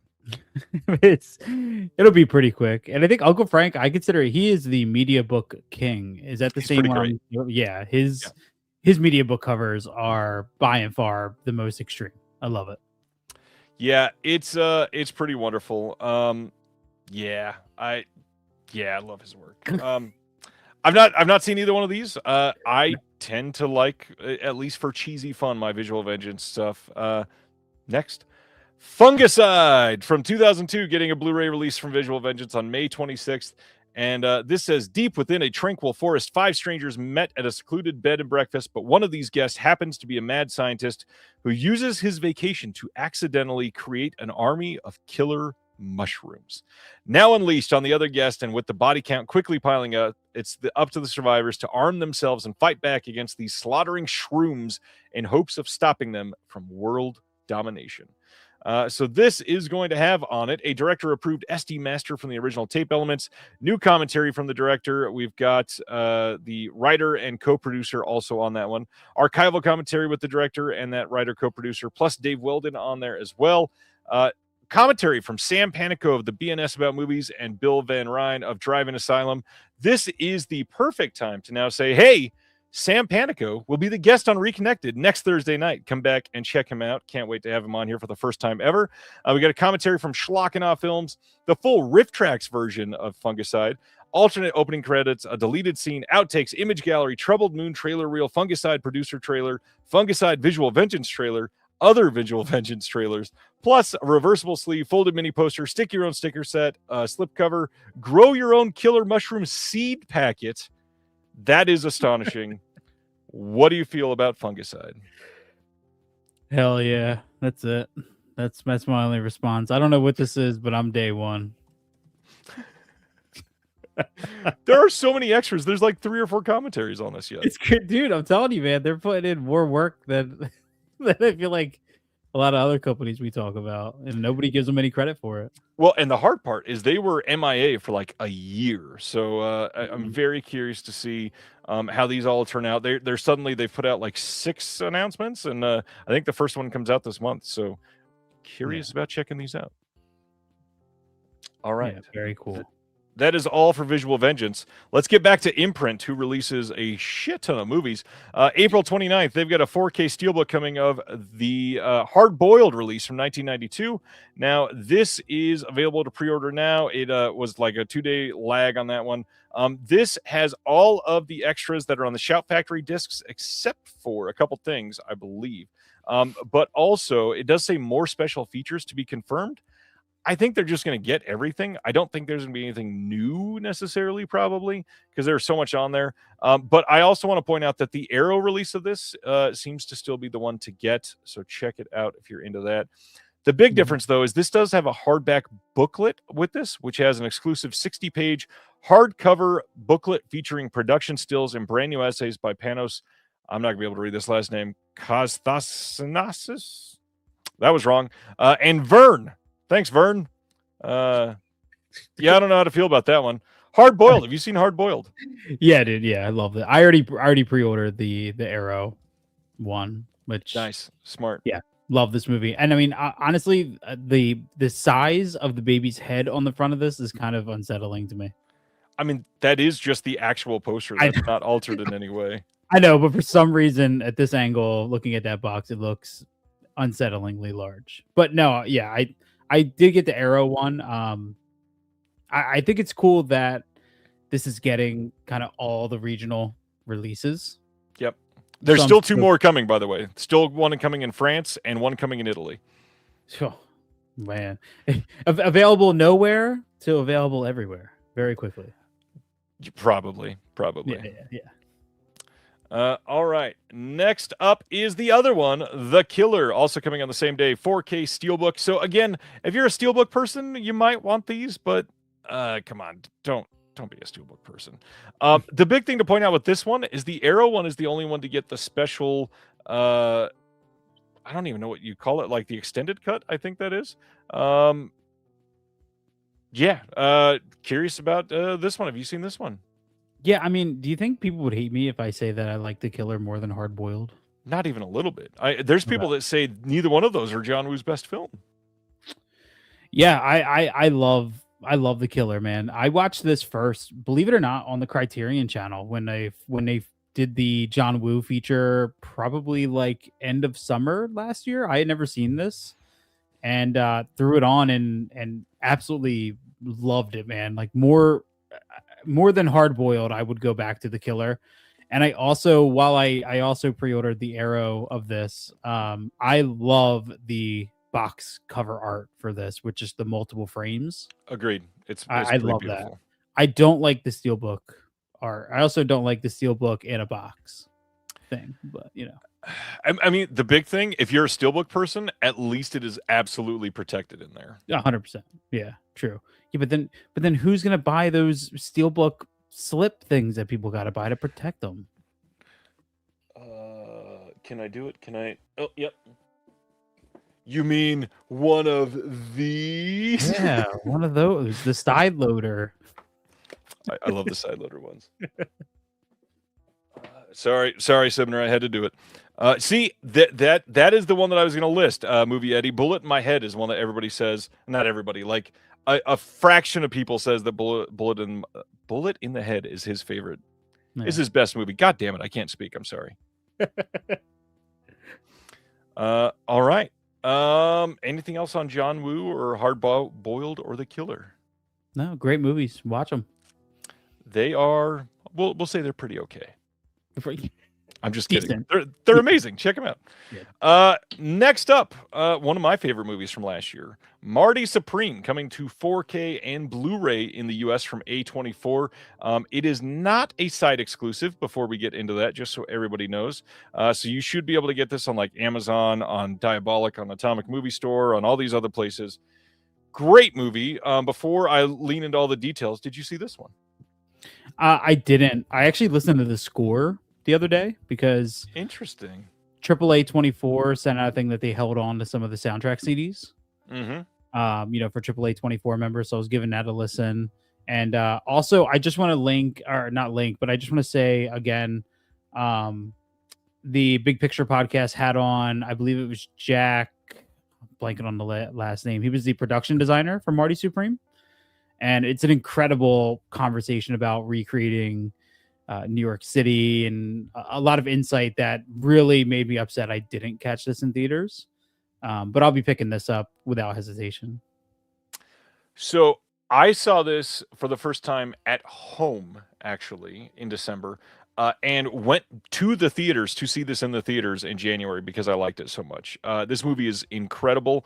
Truly love this one. This is coming in March at some point from A24. So what's interesting here is for the first time in a while, they're doing a dual format release. So if you buy the 4K, it's got a 4K and a Blu-ray.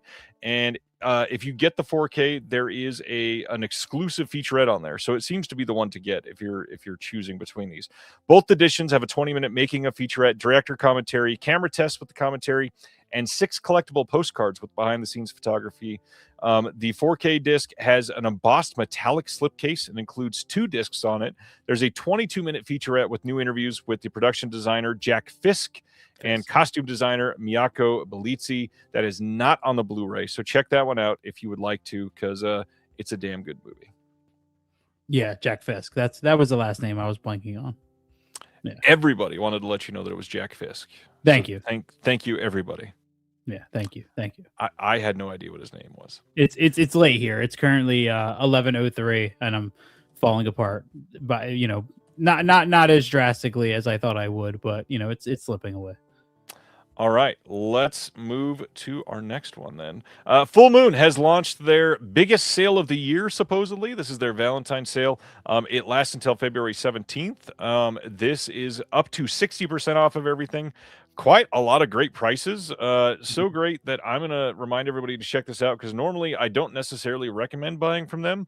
But here is the link for the sale in the chat.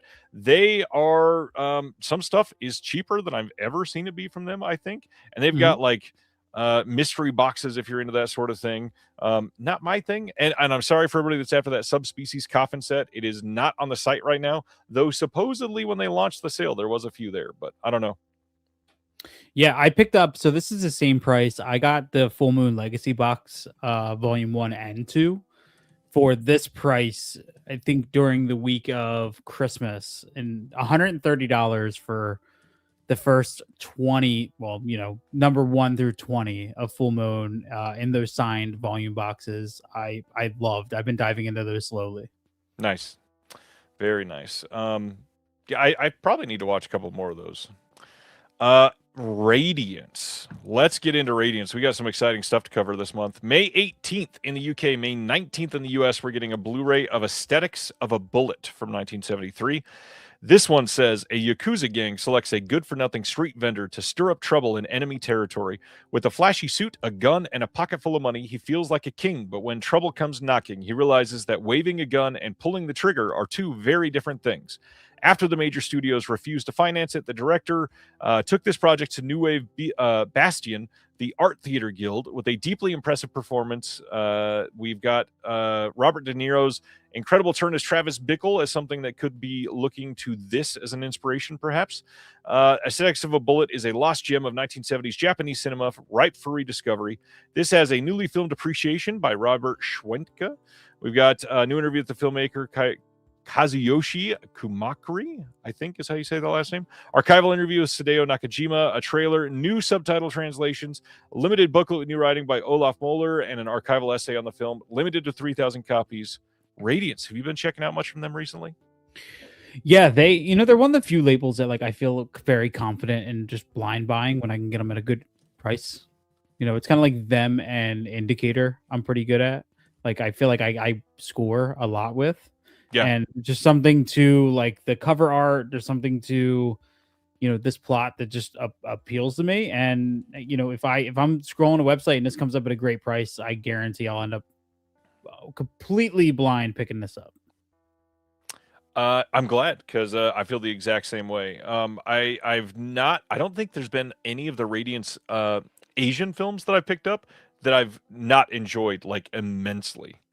Yeah, I don't think there's been a single Radiance title I've picked up that I've like put into like a trade pile or a get rid of pile. And even when I did go during the Radiance sale, which I think is still going on at Barnes and Noble, I had a stack that I had to pretty much put most away to make a decision of what I wanted. It was tough to walk away from, and not a single one that I had I ever even heard of. I was just strictly going off of, the plot synopsis and feeling confident that if they took the time to put it out, then it's worth watching. That's a damn fine point.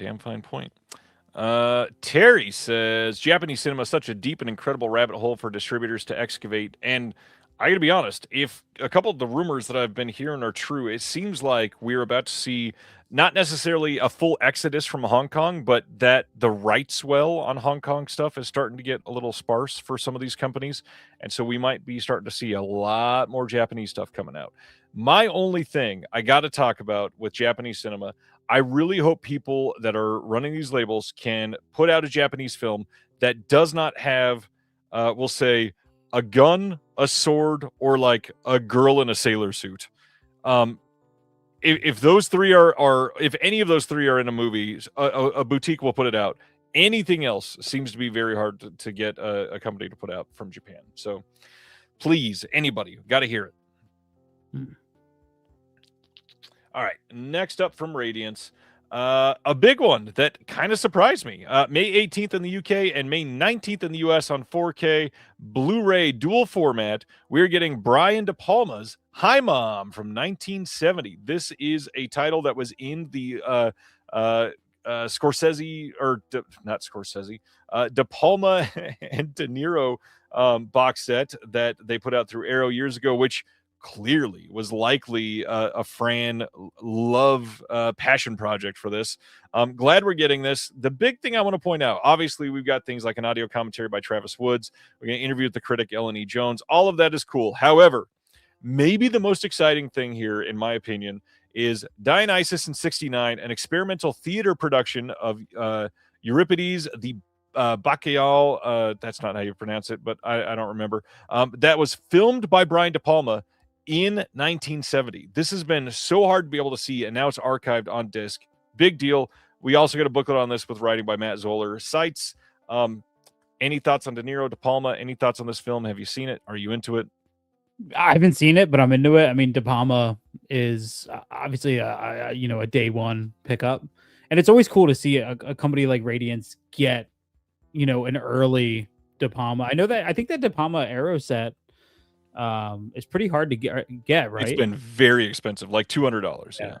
Yeah. So hopefully we can kind of see some of those getting put out. That way they're more accessible to people not trying to pay ridiculous prices. I'm sorry that while you were saying that, I had Euripides nuts listed on the screen, but it was too funny to not have up there. Oh my God, I'm losing it. Thanks, Silent Mandible. That was pretty good. Oh, jeez. Not quite text go bathroom, but pretty good. Going to the next one. Jean-Paul Belmondo in La Professionnelle from 1981, coming on Blu-ray in the UK on May 18th. This is going to have an HD digital transfer, a new interview with the critic and author Jeanette Vincendo about Jean-Paul Belmondo's stardom. New interview with the film score expert Lovely John about Morricone's iconic theme Chi Ma. We got archival television interviews, Jean-Paul Belmondo. We got archival television interview with Renee Chateau, Belmondo's agent, producer, and associate. Audio commentary by Howard S. Berger, Steve Mitchell, and Nathaniel Thompson from the previous release. A limited booklet with an archival interview with the director and more. Are you into Belmondo? Are you into this at all? Anything on this? I mean, how do you look at that cover and go, nah, pass? Like, this makes me want to get the Radiance subscription. You know what I mean? Like this. Yeah, I get it. Radiance and Deaf Crocodile are like constantly duking it out for best art in the game, I think. Yeah, it's just it's so cool. And I don't know anything about, like, I just look at it and I'm like, sold, cool, yeah. Yep.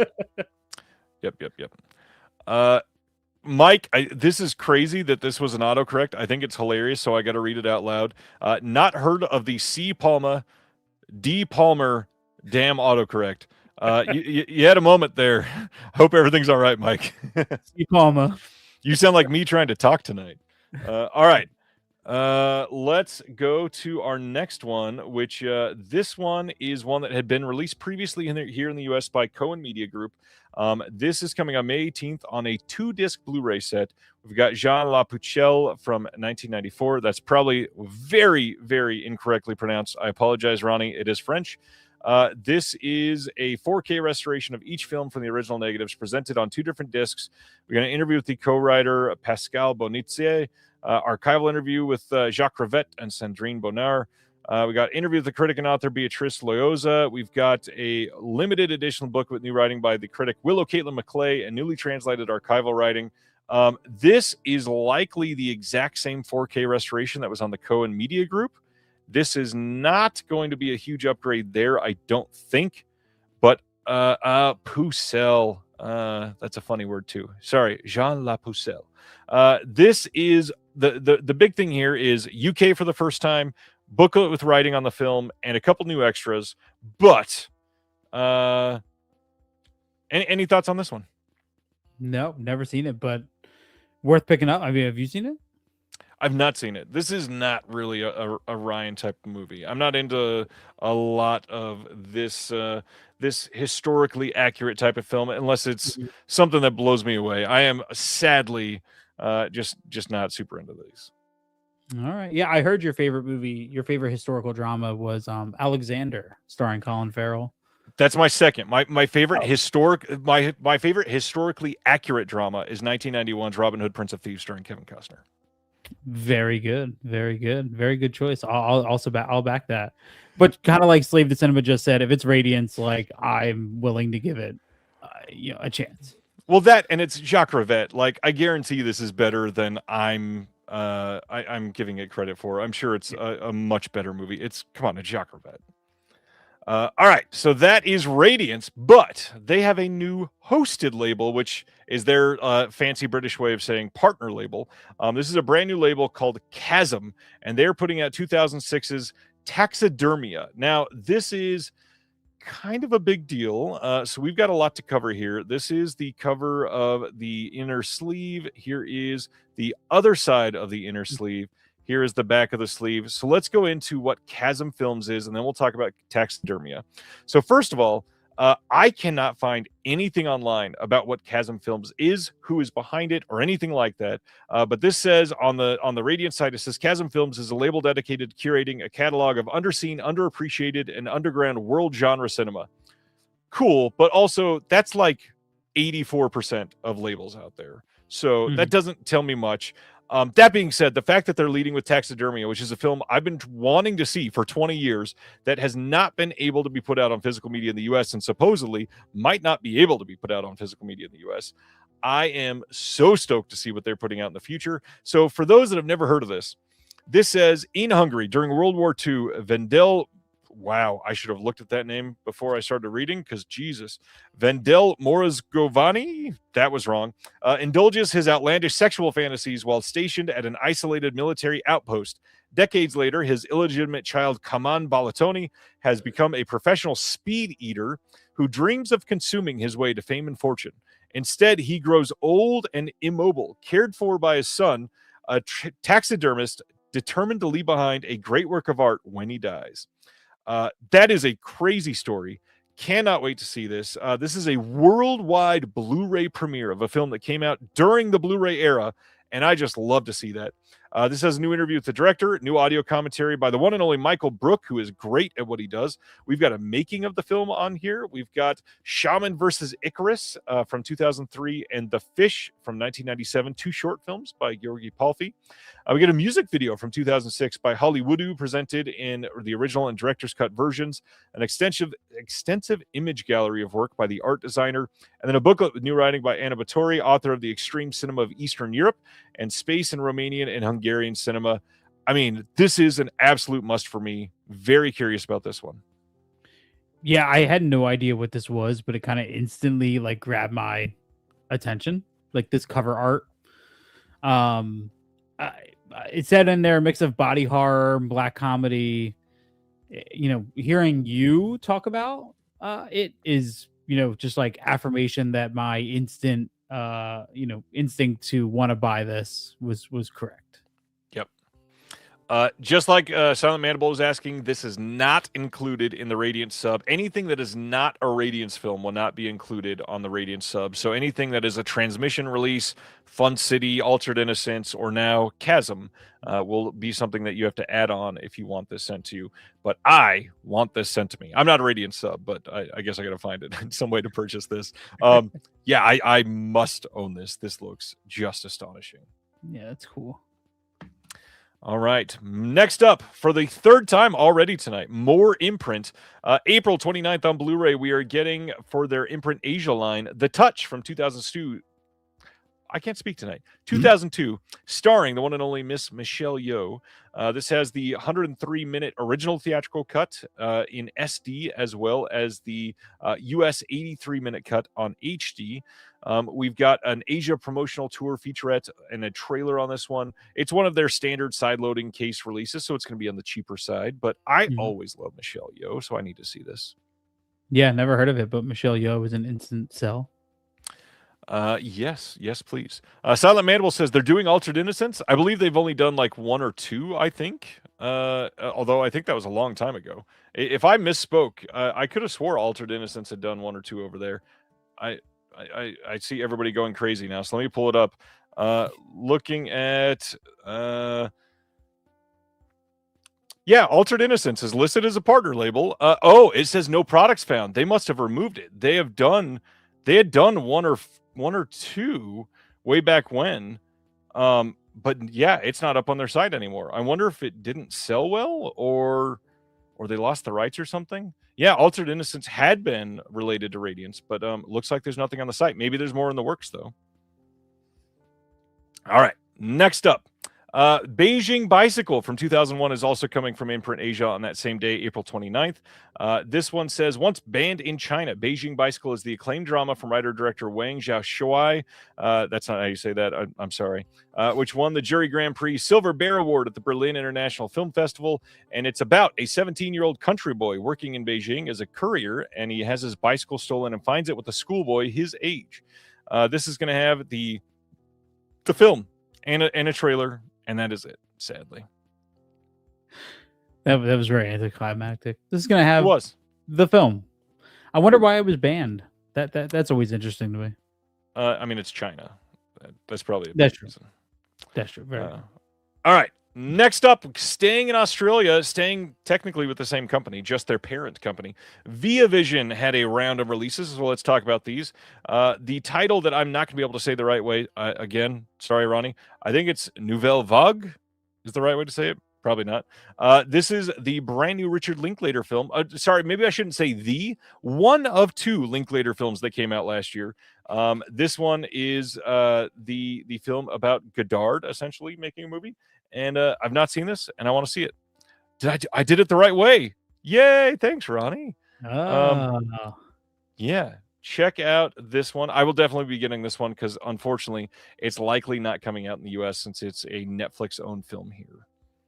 Oh, is this the Making of Breathless movie? Making of Breathless, yes. Okay. Yeah, interesting. This is a great comment, Movie Eddie. I say the names like he's Ryan says the names like he's reading a fortune cookie. It depends. If it's a Latin American name, I can usually nail it. If it's an Indian name, I'm usually pretty great at it. Asian and French, man, massacred immediately. And yes, this is probably a wise choice. Terry says, watch Breathless before you see Nouvelle Vague. Next up from Via Vision, the hit 2001 film Get Over It, coming to Blu-ray on April 1st. First time on Blu-ray anywhere in the entire world, and this might be the wildest cast you've heard of in a single film ever. Kirsten Dunst, Ben Foster, Shane West, Colin Hanks, Martin Short, all rounded out by Cisco. Yes, that Cisco. This is coming in a glossy slipcover. We've got a bunch of archival extras on this, but this is the first time on Blu-ray anywhere in the world. How quickly are you rushing out to pre-order Get Over It, sir? I mean, it does have the Vitamin C music video on it, so. But it's not the graduation song, so. That's true. That's true. Yeah, Cisco. This is a why you were talking about Ben Foster earlier. Where would you rank Ben Foster shout out of the night? Yeah. Where would you rank Get Over It in the Ben Foster? I still can't get over it, so I'm not entirely sure. Yeah. Get over it, man. Head Coop says this is one of Cisco's best films. What did he do? 2, I think? Maybe 2? Maybe 3? This is one of Cisco's films. It ranks in the top 3 of ever. Yeah. And also, yeah, Craig says intern Photoshop cover classic, but also this cover screams 2001.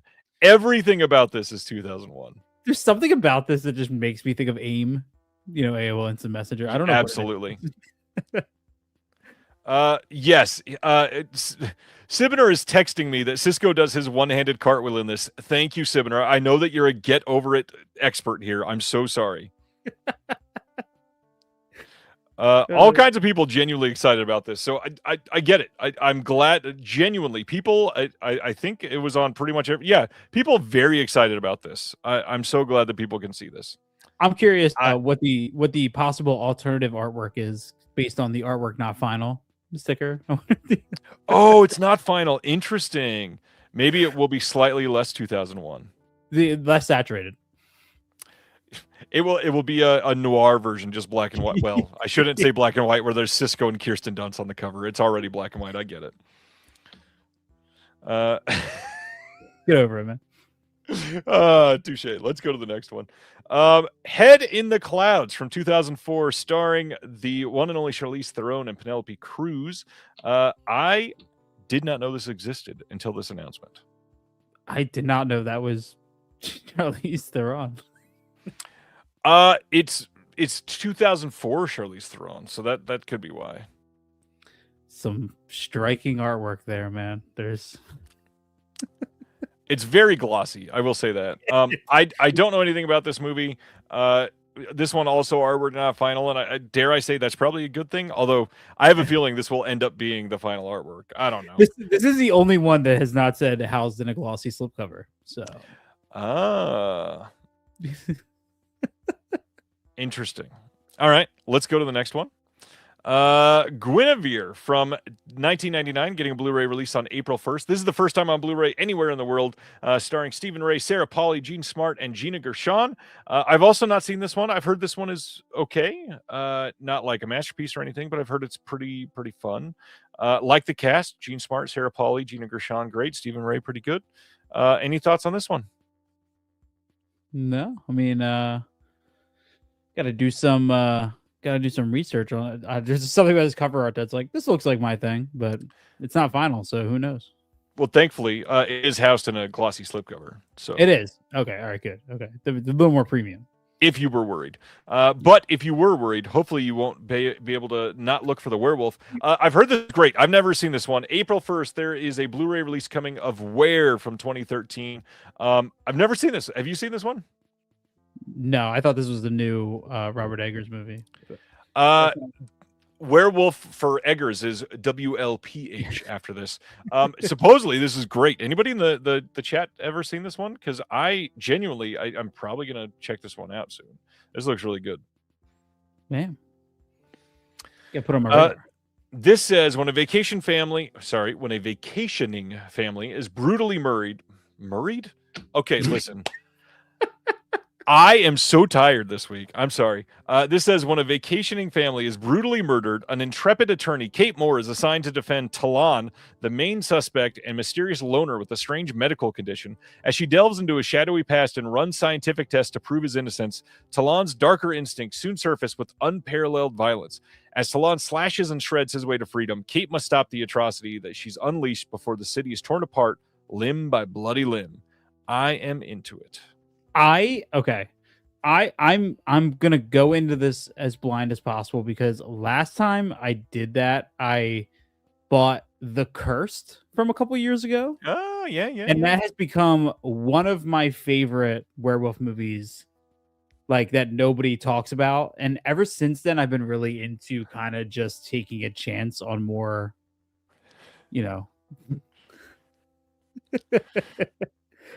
murraying me. It does kind of look like Uma Thurman. You're right, Head Coop. And yeah, I saw that. I saw that misspelling, Rob.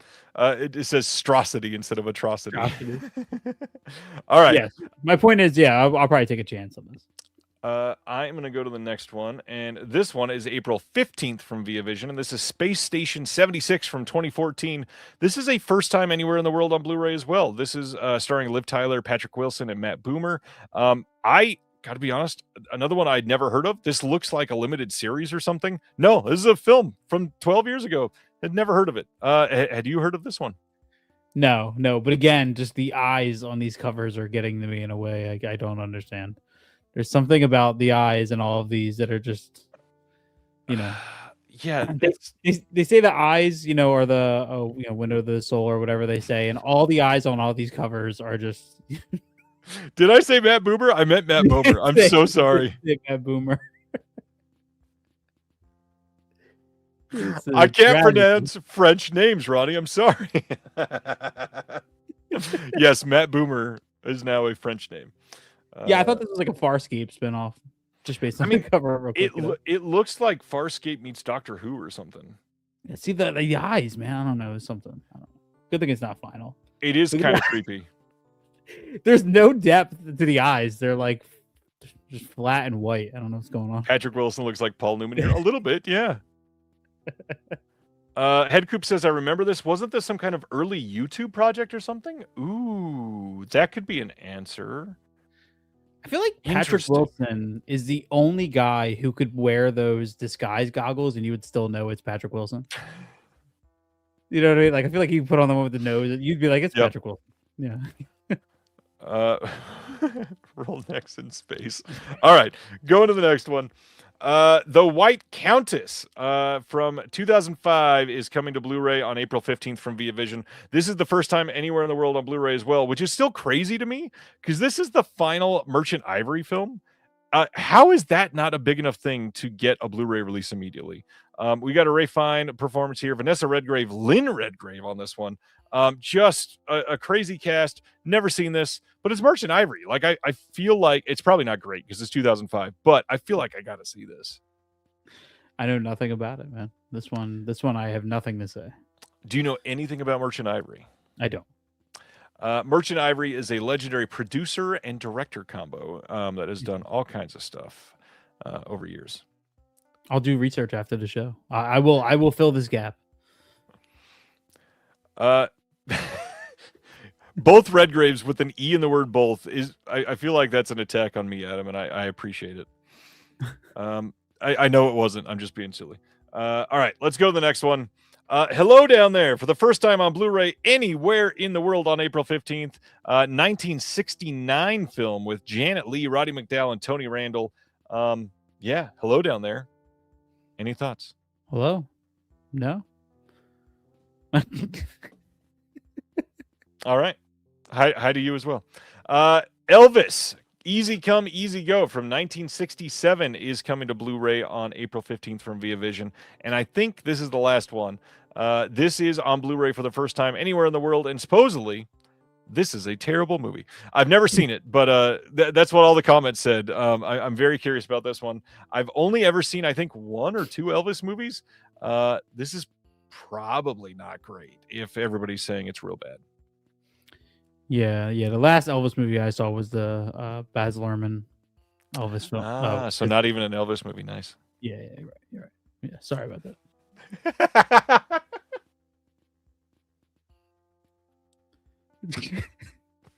So what's happening? I don't think we need to apologize, but that's totally fine. This is an underrated comment. What are they drowning on the cover? I don't know, because the artwork's not final. It's a spoiler warning. Yeah, the kids show a spoiler. We're not keeping anything clean. Come on, Movie Eddie. We're drowning people. Richard Dreyfuss was in the last one, I believe. Everybody that's commenting about that, hello down there. Yeah, Richard Dreyfuss, early role in this one. Oh, that's cool. Not in the Elvis movie. Oh. Unless they're trying to drown Richard Dreyfuss. That's who they're trying to drown. I guess. Hey, new episode of the Wild Side. Sorry, new episode of Wild Side, the official Mondo Macabre podcast. Everybody should go check this out. It's a very fun episode, and Chris did it without me, and it's great. If you are on the Vinegar Syndrome Discord, you probably know the name Piss Wizard, as he is a frequent user on that Discord, and he is brilliant in this episode. Go check it out. Also, another self-promotion sort of moment. Go check out Sleepover Trading in Catskill, New York, if you're in the area. They've got a wonderful store that they are selling all kinds of nostalgic and incredible items, and they are now stocking the Physical Media Advocate. Check it out. They would love to have you. And go pick up an issue if you are not caught up, because it is worth it. It's so cool to see this, man. Gotta say, I'm just proud of you. I'm just proud of you, man. Thank you. Me too. In fact, I think Beyond the Blood has a cameo in one of these episodes that are on the stack. You may not see it, but I think it's in one of these. It's in one. I have all of them, and I remembered which one it was, but I've forgotten in the few minutes since. What did we talk about last? I don't know, but let's talk about Hammer putting out a very pun-filled title of Ships and Giggles, Volume 7, their seventh Hammer box set, coming on May 18th on Blu-ray in the UK only. This is going to include The Ugly Duckling, A Weekend with Lulu, Don't Panic, Chaps, and Watch It, Sailor. We've got a bunch of interviews on this. We've got HD masters of the films. We've got Jonathan Rigby talking about Hammer comedies, archival interviews. Any thoughts on the Hammer box sets, or this one specifically? No. I'm trying to expand my indicator collection. Really all I own is mostly their genre long releases, as well as a couple others sparing. But these are just so cool. Like, I love their color palette. I love the look. Yeah, I got to be honest though. I agree with Kubrick Lover. I don't love this cover all that much. I think it's fine. I just the rest of the Hammer box sets look so great. SJ, just so you know, you are in the portrait stream. If you want it to go landscape, there's another stream. Go back to the channel and choose the other stream. We are here for you. We're doing it in two different ways.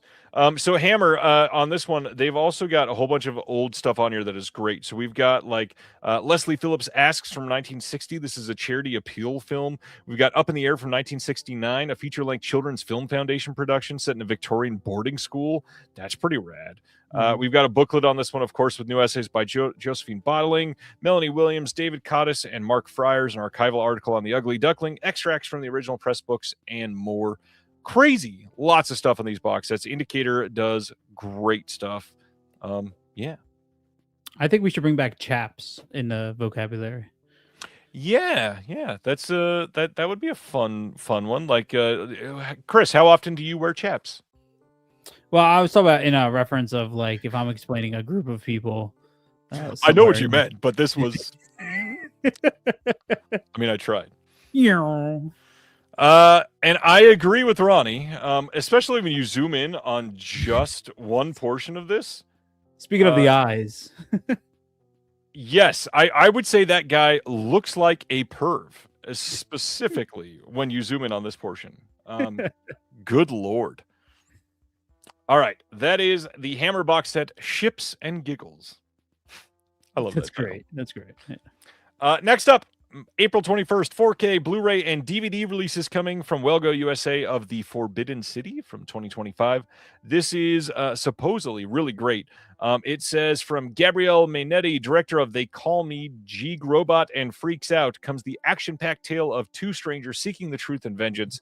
May arrives in Rome looking for her missing sister, and along the way meets Marcello, who is desperate to find his father. Together, they will fight their way through the Roman underworld. Filled with lightning-paced martial arts, The Forbidden City is an action epic not to be missed, and I need to see this. Yeah, I feel like they put out such cool stuff. I'm just waiting for the day that, like, and it's probably never going to happen because Netflix, but I'm just waiting for the day that, The Night Comes for Us is like released by somebody like Welgo. You know what I mean? Yep. And it just feels like it would fit them perfectly to do something like that. Them and I got to be honest, I don't know how the rights are from other countries. I would love to see an Umbrella box set of The Night Comes for Us. Yeah, that's what I can see most realistically probably happening. That's like, I still talk about that movie as if I watched it yesterday. I fucking love The Night Comes for Us. Yep, I agree. And it would match perfectly with the release of The Raid. Yeah, yep. Next up, May 19th, The Weirdest Obsession of Dads Everywhere in 2005 and 6. The Da Vinci Code is coming to a 4K steelbook near you to celebrate the 20th anniversary. The big thing is they've got the theatrical cut of the film, which is 148 minutes, and the 174-minute extended cut coming on 2 different 4K discs, plus a third disc, which is a Blu-ray of 17 production featurettes. Have you ever seen the Da Vinci Code? Yeah, at some point, like on, like TNT or something, and probably when I was in high school playing somewhere, but it's just not my speed. And Tom Hanks' hair, just something else here, man. Is it hair or is it like a dead bird? It's something dead. Something dead. Simner, you shut your whore mouth. That was not slut shaming. Simner just said, "I love Nicholas Sparks. I can't judge." You shut up. Got it. Yes, the Da Vinci Code is at every thrift shop, not just Australia. I promise, Terry.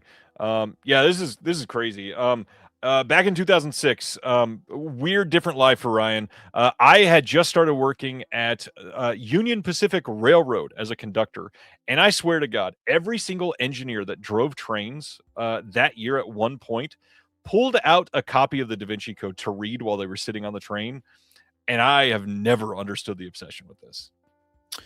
I feel like every day I learn something new about you, and I feel like we need a book about your side quests. I feel like you're like unlocking achievements all over the place. Yes, I used to be a conductor on the railroad. Not know you were a conductor at one point in your life. Yes, I was. I have been a conductor. It was a weird life. I did not last long because if you notice, when you need to work at the railroad and they've got the impossible task of taking the nation's industry from one side of the country to the other. It's really dumb to get hired there the year before a great recession. Turns out I got laid off pretty quickly. Early retirement. I had many retirements. This was one of those jobs. I got laid off from them in 1 year 43 times, literally. They used to bring me back for a weekend and then lay me off the next day. Sucks. Damn, sounds like a union. It was a union. All right, let's go to the next one. March 17th, a Blu-ray is coming in the U.S. from Sony Pictures Classics of the Corral from 2025. This is the Ray Fiennes film that only 8 people have seen worldwide, and all 8 are in this movie. We already talked about this about a month ago because it came out in the U.K. Any thoughts on the Corral? Did you see it last month, and did you love it? I'm not part of the 8. I'm sorry. Oh, I thought you might have been in this movie. I guess not. All right, let's go to the next one, which is a movie. I feel terrible because I've been wanting to see this, and I blame... God damn it, Jeremy Long. March 17th on Blu-ray from Music Box Films, Zodiac Killer Project. I was supposed to watch this last year, but last year during Reconnected, when I was at Jeremy Long's house, I was technically at Alex's house for Sundance, I was live on this show, and they watched Zodiac Killer Project, did not wait for me. I missed it, and I still haven't seen it. Dying to see it. So glad that I get to see this finally on disc. I will absolutely be getting this disc. I've heard it's great. Jeremy loved it. Alex liked it a lot, I think. Yeah. Any thoughts on this one? No, yeah, this is one that I heard of that I want to see. I actually want to get this and rewatch David Fincher's Zodiac and kind of do this like a double feature. I know it's a long double feature, but yeah, it's cool. Which one do you watch first when you're double featuring that? Probably David Fincher's Zodiac. Like mid-afternoon on like a Wednesday off. You know what I mean? That sounds fun. I have kids, so I don't know what you mean. I can't do that on a Wednesday. I have to do that spread across 5 days in the middle of the night, but I get it. Yeah. Well, the good news is I'm laid off from my conductor job right now, so you know what I mean, and I have no kids. So. That was a very good yes and. I appreciate that. My answer for the double feature is you watch Zodiac until the scene on the beach, then you pause it, watch Zodiac Killer Project, and then go back and finish Zodiac. Yeah, I mean, I don't know if I'm going to do it like that, but I'll keep it in mind. It's probably smart. You should not do that. All right, I'm going to go to the next one. Jason Statham's Shelter from this year is coming to Blu-ray and DVD soon and 4K at some point from Black Bear in the UK. This will likely get a US release as well, but just Statham doing Statham things. Any thought? No, I'm stoked he did it. I mean, this guy's had more jobs than anybody I've ever seen, and it's cool. I still think that it's wild to me that Jason Statham has never done a movie that went straight to video. Everything that he's done has always played in a theater, and that is crazy. Wow, Whoa. I had to go look it up. It is absolutely true. Every single thing that he's done has played in a theater, which for somebody like Statham is crazy. I keep going back to Homefront for some reason. I don't know why. I don't know. It's a weird thing. I just keep going back to. I tried doing the Transporter movies and just can't. It's not my speed no more. Adam says, is Shelter in cinemas? At least 3 of them. I was looking at Cinemark showtimes today, and it's still playing at least twice in South Korea. So it was playing here this weekend too. So yeah, I didn't see it, but it's still there. Next up, May 12th from VCI as part of their Clásicas del Cine Mexicano. Is it Mexico? Yeah. Okay. The movie is not Shelter. It is Janitzio from 1935. Now, this is pretty damn cool because this is the first sound film from Mexico. And that alone is freaking exciting. I'm certainly curious about this one. The VCI releases of the Mexican classics have always been interesting. They're always pretty well made. The trailer for this, actually, it's not the trailer. You can find the whole movie on YouTube, by the way. It's still up on YouTube. It looks iffy, but I'm very curious to see what this is going to look like, if it was restored or anything. In Spanish with English subtitles, so check it out. Just the fact that it's the first sound film, I definitely want to see it. Well, to answer your question, it does say that it's a major 4K restoration. I don't have. Where does it say that? At the top, right under the name of the. just so you know. It's major. I completely overlooked that and just thought that's part of the Del Cine part. Those words blended into everything. The white on the stark brown background did not work in my mind. So, all right. And then, very good question, Craig. This is the last thing I was going to bring up. He says, where is that cover art from then? This film from 1935. I don't think this is a shot from the film or the poster. This is the major 4K restoration, man. Unbelievable what they've done here. Oh man, that's really funny. No idea where it's from, but I want to see it.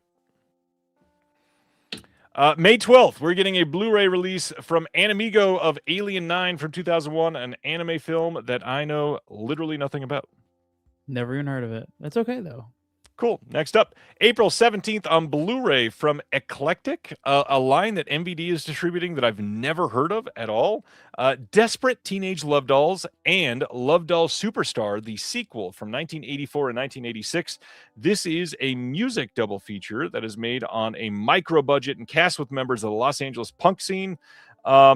This is supposedly pretty great. We got 4K restorations from the original Super 8 film masters of Desperate Teenage Love Dolls, the 40th anniversary panel that is 35 minutes from the LA Times. Mark Olson conducting a Q&A of them.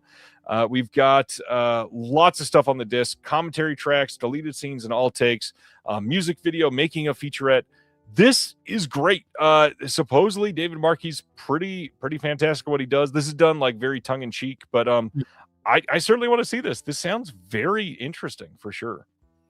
It took me like 2 minutes just to settle into the artwork. It's a lot. Just as much as the last one was very 1935, this is certainly 1984. Yeah, I didn't even know there were 2 movies in here until I was like, I don't know what's happening here. Yeah, But- it's. It's Go a ahead. lot. No, I was just I'm still perplexed. Just like I didn't read, I will point out that it does say double feature and bonuses on the top left. I did see it said double feature, but I was still trying to figure out where the second title was. But it's there. I got you now. Terry, it is not blown up to 4K. It's a 4K restoration. It's still just a Blu-ray, thankfully. Yeah, it's not a major 4K restoration. No, this is a minor one, so it's only okay. All right, let's check out the next one. We're going all the way over to Sweden, February 25th, as part of their Sweden. That's the word. Nikatsu Sweden Poruno line. I always want to call this something else. They are putting out Agony of the Shadow Beast from 1971. What a hell of a title that is! Jeez, Agony of the Shadow Beast. Agony of the Shadow Beast from Hell 1971. yeah, and it's only 70 minutes. Consider Only me 70 sold. minutes, yeah. So this says a young virgin is seduced by her boyfriend outdoors, but their encounter is violently interrupted by a creepy guy who attacks them. The boyfriend runs away and she is violated. Disoriented, she staggers into the road where she is saved by the charismatic C. Bronson and his chauffeur. If this is Charles Bronson, I'm absolutely into it. When the woman wakes up, she finds herself naked and locked away by Bronson, who is running an illegal brothel. Now, a reminder that they are releasing this whole Nikatsu Sweden Poruno line as part of a box set. And if you've not seen it, I'm going to pull this up on another tab and share this real quick. So, can I share that? Yeah. Yeah, there's no nipples. Yeah, I'll share this. So here is the box set that's coming. And it's 6 different films housed in this exterior box set. This is what it looks like. And you get all of them. And the films sound like genuinely really interesting. And I definitely want them. But to buy the box set from Sweden, like if you're getting it shipped to the US, it's over $200 just for those 6 films. And like, I get it. It's shipping from Sweden. Plus it's 6 movies that have never been released here. I am so sad because I definitely want these, but $200 is a lot. You haven't seen any like retailers, US retailers? import Not that? yet, No. but it could just be that they haven't released and sent them here. Maybe when they arrive, they'll show up on the sites because they have carried the other Club Super 8 titles. So Yeah. it is possible. Because like that box set's something that I'm very intrigued in. I just don't want to pay that Same. much. Same. You know. Craig, you don't watch this to get your rocks off. This is like Inflatable Sex All the Wastelands. We don't need free Pornhub. Come on. It's very, very similar to the plot. Just reminds me of Thriller, or They Call Her One Eye. Yeah. But I just wonder if there's as much slow motion in this. I doubt it though. Probably not quite. I mean, it's only 70 minutes. So extras on this, we got Blonde Animal, Swedish Sin Through the Lens of Nikatsu Roman Pruno, which is a video essay by Johan Nordstrom. We got a trailer, and then we've got an audio commentary by Jasper Sharp, Johan Nordstrom, and Ricard Gramfers, who's the owner of Club Super 8. There's also Anne-Marie Macnow in a housewife film, 1970, and we've got the original Japanese and English screenplay. Very, very curious about Very this. cool. Terry says get a budget flight to Sweden, buy 2 and fly back to the US and sell one. I mean, US flights are very expensive, if only. I also don't have my real ID, so can't even fly in the country. Oh, that sucks. That sucks. What are we ignoring? I'm not ignoring anything. No, I definitely want you to try to read this. I'm going to do it as white as I shouldn't say white because Swedes Fortune are cookie. white. Fortune cookie. Ojuret Smart Sama Nutjing. I was so hoping you were going to say nutjing. let me try to actually say this now. I'm going to say it's probably Ojuret Smartsama Nutning is probably the proper way, closer proper way to say that. Yeah, you're probably close or not at all. I mean, who knows? Ronnie says that was filthy. Come on, there was nothing wrong with that. There was nothing wrong with that. All right, I'm going to go to the next one. Let's talk about Dit Blonde Urette. This is from 1971 as well. This is Blonde Animal, coming on February 25th from Club Super 8. This is a loving couple falls prey to an older husband and wife vacationing in Stockholm in search of sexual adventure. The characters spend much of their time strolling through the city, taking in its famous sights, going to discos, or engaging in sexual encounters, often still in their underwear, yet appearing to enjoy themselves to the fullest. An interesting case of Japanese censorship. What a weird synopsis. Just 63 minutes, man. It's perfect. 63 minutes, or you could buy it for $200 with 5 other movies. Yeah. Oh, I'm on my way. Okay. These comments are great. I don't even know what to say. So special features on this one. We got Blonde Animal, Swedish Sin through the lens of Nakatu Roman Peruno, a video essay by Johan Nordstrom. We've got a visual essay by the one and only Dakota Newt and Christopher Velasco from Two in the Pinku. Amazing. And this is another reason why I want to buy these, because I want to support them. We've also got an audio commentary by Jasper Sharp and Ricard Gramfers on this one. Yeah, I really want these, especially because they've never been available outside of Japan. Yeah, these are cool. I really hope I hope somebody gets that box set. I would love to get that. Yeah, as long as they don't charge $200 for it. Absolutely. Yeah, that's true. That's true. All right. We've got very few things left. Literally only a couple, I think. This is interesting. Actually, this is the last thing to talk about tonight before what's coming out next week. So Club Super 8 has a sister label. Cult Picks is a streaming site that is based out of Sweden as well. They are a partner of Something Weird Video. They are really great at pretty much everything that they do. Fairly cheap. I think it's like $5.99 to subscribe to Cult Picks. And if you've not ever checked it out, you can scroll through, I think, their entire library without subscribing. And you should, specifically you, Chris. I feel like you would absolutely love them as a streaming service if you've not checked them out. Anybody else watching, please go give it a watch. They are really interesting. I feel like most people watching this would love it. But they are announcing some interesting things here. So Cult Picks is starting a new physical media label.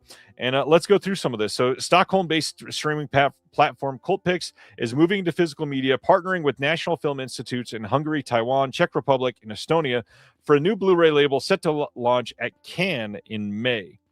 So this says the cult and exploitation cinema platform will debut with 4 restored titles from partner archives. We've got Mateo from 1990 from the National Film Institute in Hungary, Fantasy of the Deer Warrior from 1961 from Taiwan. We've got The Man from the First Century from 1962 from the Narodny Film Archive in Prague, and then Madness from 1968 from the Estonian Film Institute. Mateo will be the first release at Cannes, with the remaining titles rolling out on a monthly schedule. The company also plans to release TFA's restoration of Taiwan's Dragon Superman trilogy from 1968 later in the year. Cult Picks is in discussion for even more titles. There is a lot listed there. Yeah, I've looked at Cult Picks a couple of times. You can like scan their site.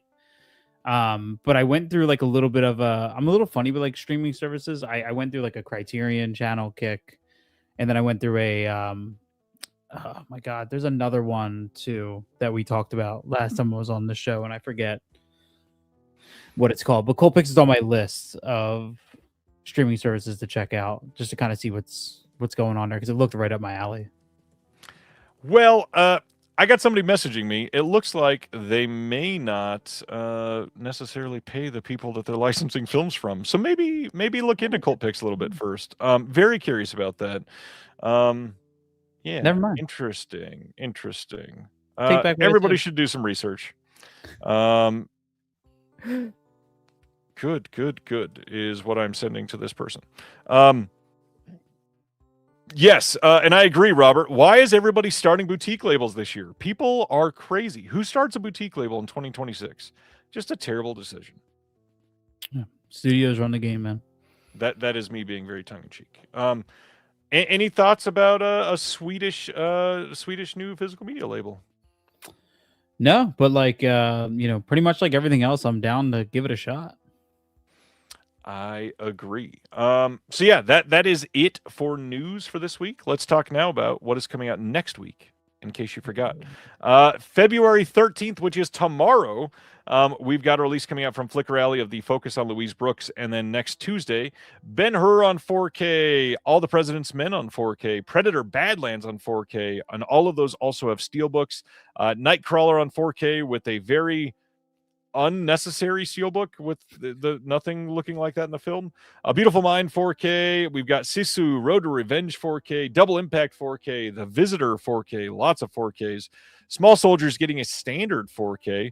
Now You See Me, Now You Don't 4K. The Eclipse series, Lubitsch musicals coming from Criterion. Rental Family on Blu-ray. Did you see Rental Family? I did not, but I've heard incredible things about it. It is so much better than I thought it was going to be. Yeah, just absolutely great. Cloud, did you see Cloud? I feel like you'd like Cloud too. Cloud is on my, I think I have Cloud pre-ordered. For sure, I haven't seen it, but I think I pre-ordered it. If you didn't, you should get the Eureka release that comes with Cloud and the Kurosawa film from 2001 or whatever it is. Yeah, I don't know which one I have pre-order. I'll have to double check after the show. Five Nights at Freddy's 2 coming on 4K next week. Did you see that one? I'm just kidding. That movie's bad. Dexter Resurrection, the complete first season. Scream 4K getting reissued next week. The new Death Stalker. Silent Night, Deadly Night, the new version of that from Cineverse coming out next week. The Doors 4K Steelbook from Lionsgate Limited. Mean Girls 4K getting a reissue. Song Sung Blue coming out on Blu-ray next week. Dead Silence 4K, maybe the best looking Steelbook coming out this week. Brotherhood of the Wolf 4K, love that movie. We got Broadway in the Big Screen from Warner Archive, a 6-film collection. Space Adventure Cobra from Discotech. Cicator Ultimate Human Machine from Discotech as well. Scarlet Warning 666 about to... Oh, that's right. The other title is Charisma. Thank you, Head Coop. Cliff in Color from Indicator coming next week. Fred Astaire 4-film collection from Warner Archive. Benny Goodman's story coming from MGM. Flesh and Blood Show 3D from Kino. More Belmondo with the Vultures from Kino as well. Birth of the Blues from MGM. Regretting You coming out next week. Double or Nothing and Sing You Sinners from MGM. Trick or Treat getting a standard 4K from Arrow. Shark Skin Man and Peach Hip Girl. I still need to get that one coming from Discotech as well, I believe. Here Come the Waves. The Carpenter's Son, the Nicolas Cage film that couldn't, coming out next week. Knockoff coming from MVD Rewind. Heaven, the Diane Keaton film that I absolutely need to get.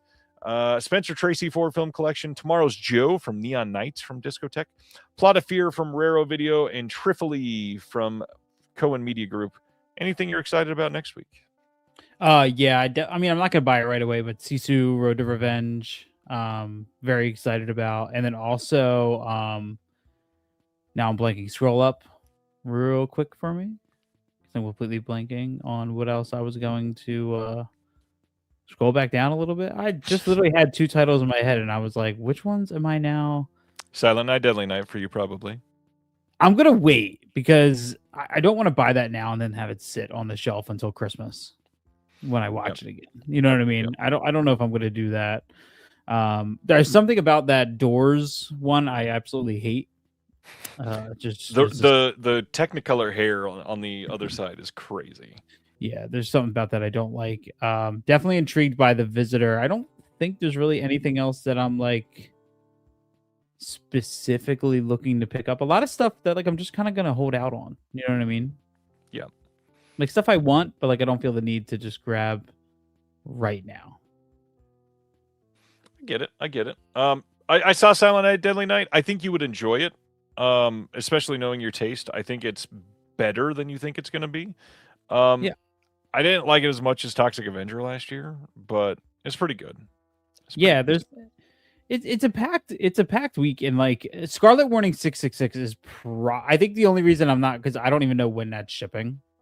I think it's supposed to be in the next 2 weeks. Is it? Okay, because I pre-ordered mine day one and was just kind of waiting. That Scarlet Warning. I think the announcement said mid-February on that one. Okay.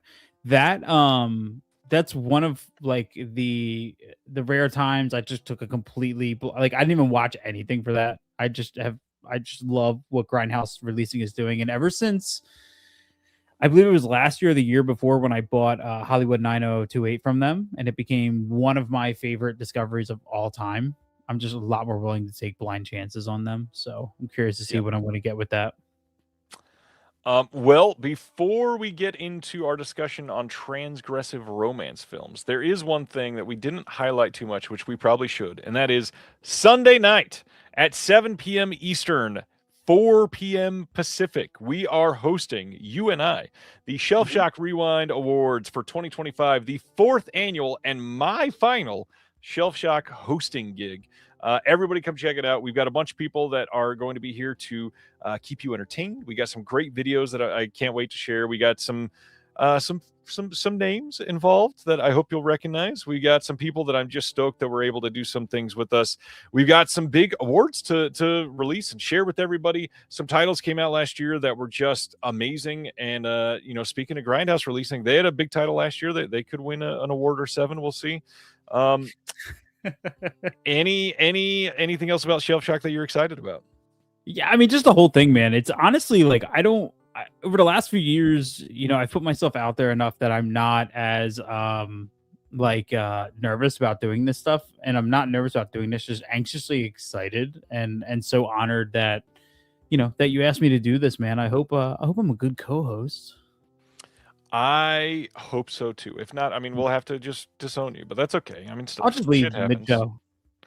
Well, you may not have to leave. I'll just kick you. It's okay. Right. No, I can't wait. Hopefully people enjoy it. It is a bear to put together, but man, I feel like it is so worth it every year. I can't believe this is already the 4th one. I know that's a weird thing to like, man, it's only been 4, but it's 4. It is 4 years of a shit ton of work. And I hope you see how much it's been now with everything that's been going on. And it is a production to put together. I've never doubted that. And honestly, it's something where like even still, in the group chat, the friends that I'm with and with Steve, my host on Beyond the Blood, it's been something I've been nonstop talking about because it just feels like such an honor, to be a part of. And it's very like it's very humbling.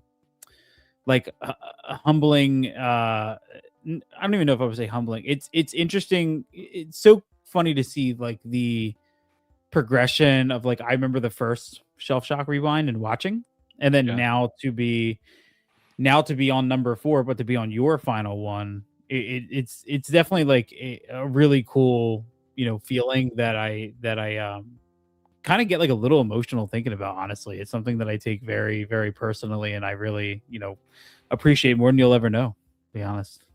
Aw. Well, on that note, that felt very romantic. Let's talk about transgressive romance.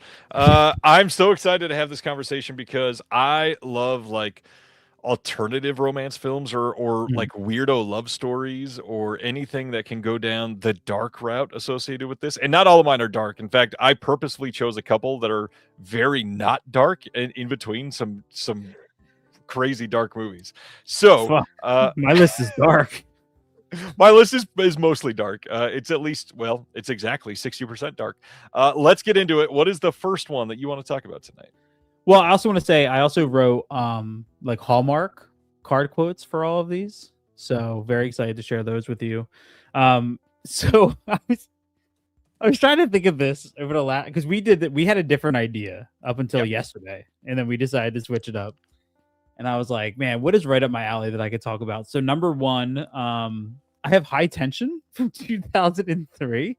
Good movie. Which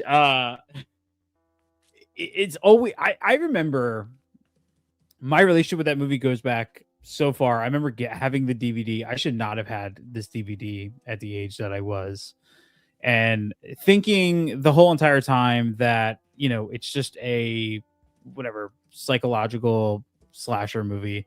Now that I've rewatched it so many times, and that you have the Second Sight release, and it's in the French Extremity box set, I've really come around to it as a twisted romance. I mean, literally, the alternate title was Switchblade Romance. Yep. For it.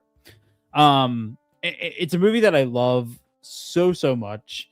I think it's still Alexandra Aja's best film. Yeah. That's a hot take. I completely disagree, but okay, that's cool. Yeah, I love it. And my Hallmark Valentine's Day card for this was Are you French or is Alexandra Aja just happy to see me? I don't know why I don't know what that has to do with anything, but that's my hallmark quote. What's your take on High Tension? I am one of those people that likes this movie a lot and does not love the ending. I love Alexander Aja. I think he is great at what he does. I I just think he's done better, and I think this really set up his career for success. It's a really great paving the way for the next steps of what comes after this. He learned a lot from this movie. I think he Mhm. improved a lot after this movie. Give me more Aja. I want to see him make a lot more movies for sure.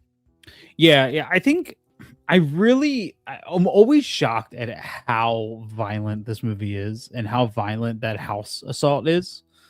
Yeah. Like the staircase, head through the banister, crushed, basically decapitated by the drawer or the bureau kill. Yeah. I've always loved the moment of her in the closet, with the mom getting killed. Like there's maybe it's nostalgia that drives a lot of my love for it. And it could possibly be. I said it was his best, but I would argue that Hills Have Eyes, That's the one. is probably better. But yeah, that was just my first pick when I was thinking about it. Good first choice. I was about to respond in a comment. Ronnie says, I've stayed away from this movie because I've heard it's very homophobic. I don't remember it being super homophobic, but it's been a few years since I've watched it. Have you seen it recently? Do you feel like it's homophobic at all?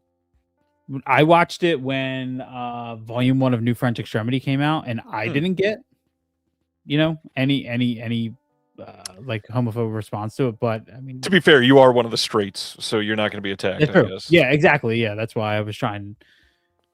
It's everything's up for perception. I've never heard that in any other just readings on the movie, especially now that it's been released. Like Second Sight put out a pretty comprehensive release on it with some write-ups that I thought did a really good job talking about the movie from a lot of different angles. And who knows? I hope it's not for people.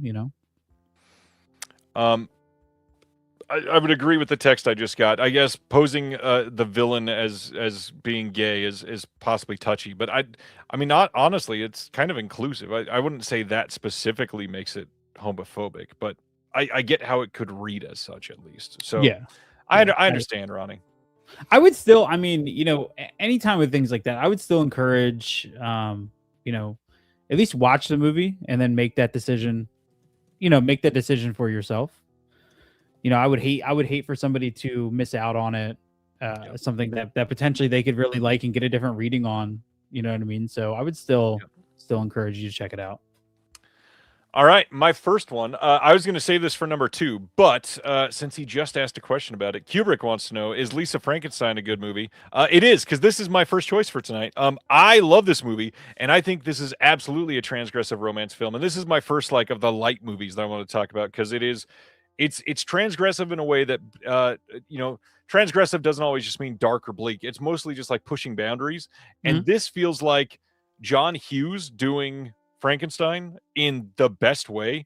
I would say that if you have never seen it, you absolutely should. Catherine Newton is incredibly charming in this movie. Cole Sprouse is incredibly mute for most of this movie. It is really well done. The acting is great. The story is fun. Jeff, who's Jeff? It definitely feels like 1989 take on almost, gosh, I don't know, genuinely, John Hughes literally adapting Pretty in Pink as a Frankenstein movie. And the humor in it is spot on. The humor is deep and not surface level. There's so many jokes in it. Is such a great way to make this work for people that are into movies, that are into classic cinema, the Frankenstein era of film. There's Pabst jokes, for God's sake, and that is incredible. This is a fun take too. Sibner says it's Heathers meets Beetlejuice. That's close for sure. It is one of the best Tim Burton movies that he didn't direct ever. Love Lisa Frankenstein. It is a very fun romance movie, and it's literally Catherine Newton falling for somebody who is a corpse that's been put together. Go watch it. It's so well made. Absolutely love it. Check out Lisa Frankenstein. Yeah, I love John Hughes is something or is a filmmaker that I've really been and a writer that I've built a lot of appreciation of over the last probably like 6 or 7 years. I've discovered so many more of his movies, and even movies like Ferris Bueller's Day Off has become, as I get older, it's become more important to me. So I remember going into Lisa Frankenstein, love Catherine Newton. So I went into it. I was like, oh, is this like the new age Warm Bodies, kind of like that thing? And I was pleasantly surprised by how much I loved it. I like that so much more than Warm Bodies, so much more than Eat Brains Love. I hated that movie. And I could see people comparing them because it's zombie romance, but no, this is so much better than both of those. There was another one last year that kind of snuck under the radar. Some people talked about that I really enjoyed, which was Your Monster with Laswera. Yeah, that was another one, kind of not as stylish, but one I still really, really liked. Yes, Diablo Cody did write this, and yeah, I do still need to see Your Monster. I've not been able to see it. Terry, just so you know, John Hughes is not aging well for a lot of people, so I completely agree. Pretty in Pink specifically has a pretty egregious, terribly racist character. It does. And yes, Kubrick, she did write Juno. But Lisa Frankenstein, I actually like Lisa Frankenstein much more than probably most of the John Hughes movies, I gotta say. Yeah, perfectly All right, understandable. so that's why I wore the shirt. I love this movie, and it seemed apt for tonight. So go ahead. What is your next choice? So I want to lighten things up from High Tension, follow in your footsteps. Here's So, markers. For number 2, I put Nymphomaniac, Volume 1 and 2. Nice. And my Hallmark card quote for this was, "You're always Stellan, baby." I don't know why that is. I've had this kind of, I think, unhealthy obsession with Lars von Trier over the last I don't know, probably close to 10 years since I saw Nymphomaniac on Netflix. Back when Netflix was like that, and it's interesting, man, because I feel like his movies are very hard to unpack, and they're very difficult to like assess outside of just being incredibly shocking and uncomfortable. But I think what I love about Nymphomaniac is when you get into end of volume 1 into volume 2, when like the Shia LaBeouf character becomes a little bit more, and it really becomes a story of like our character's inability to hold on to relationships. Yeah.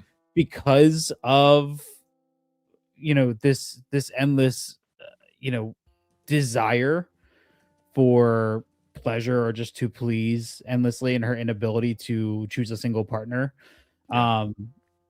And every time I watch it, which is not often, I don't want people to think that like I'm watching this every year, because it's not happening.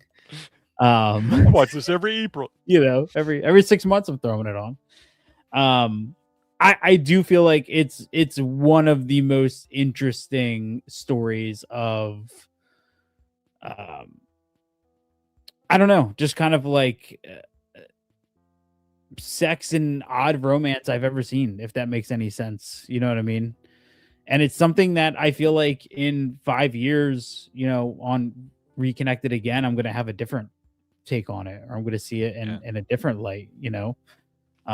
It's very hard to try to unpack a 5.5 hour long story that goes as far as that does. But it's a film I admire and love from a distance, and I do feel like it's transgressive in many, many ways. You know what I mean?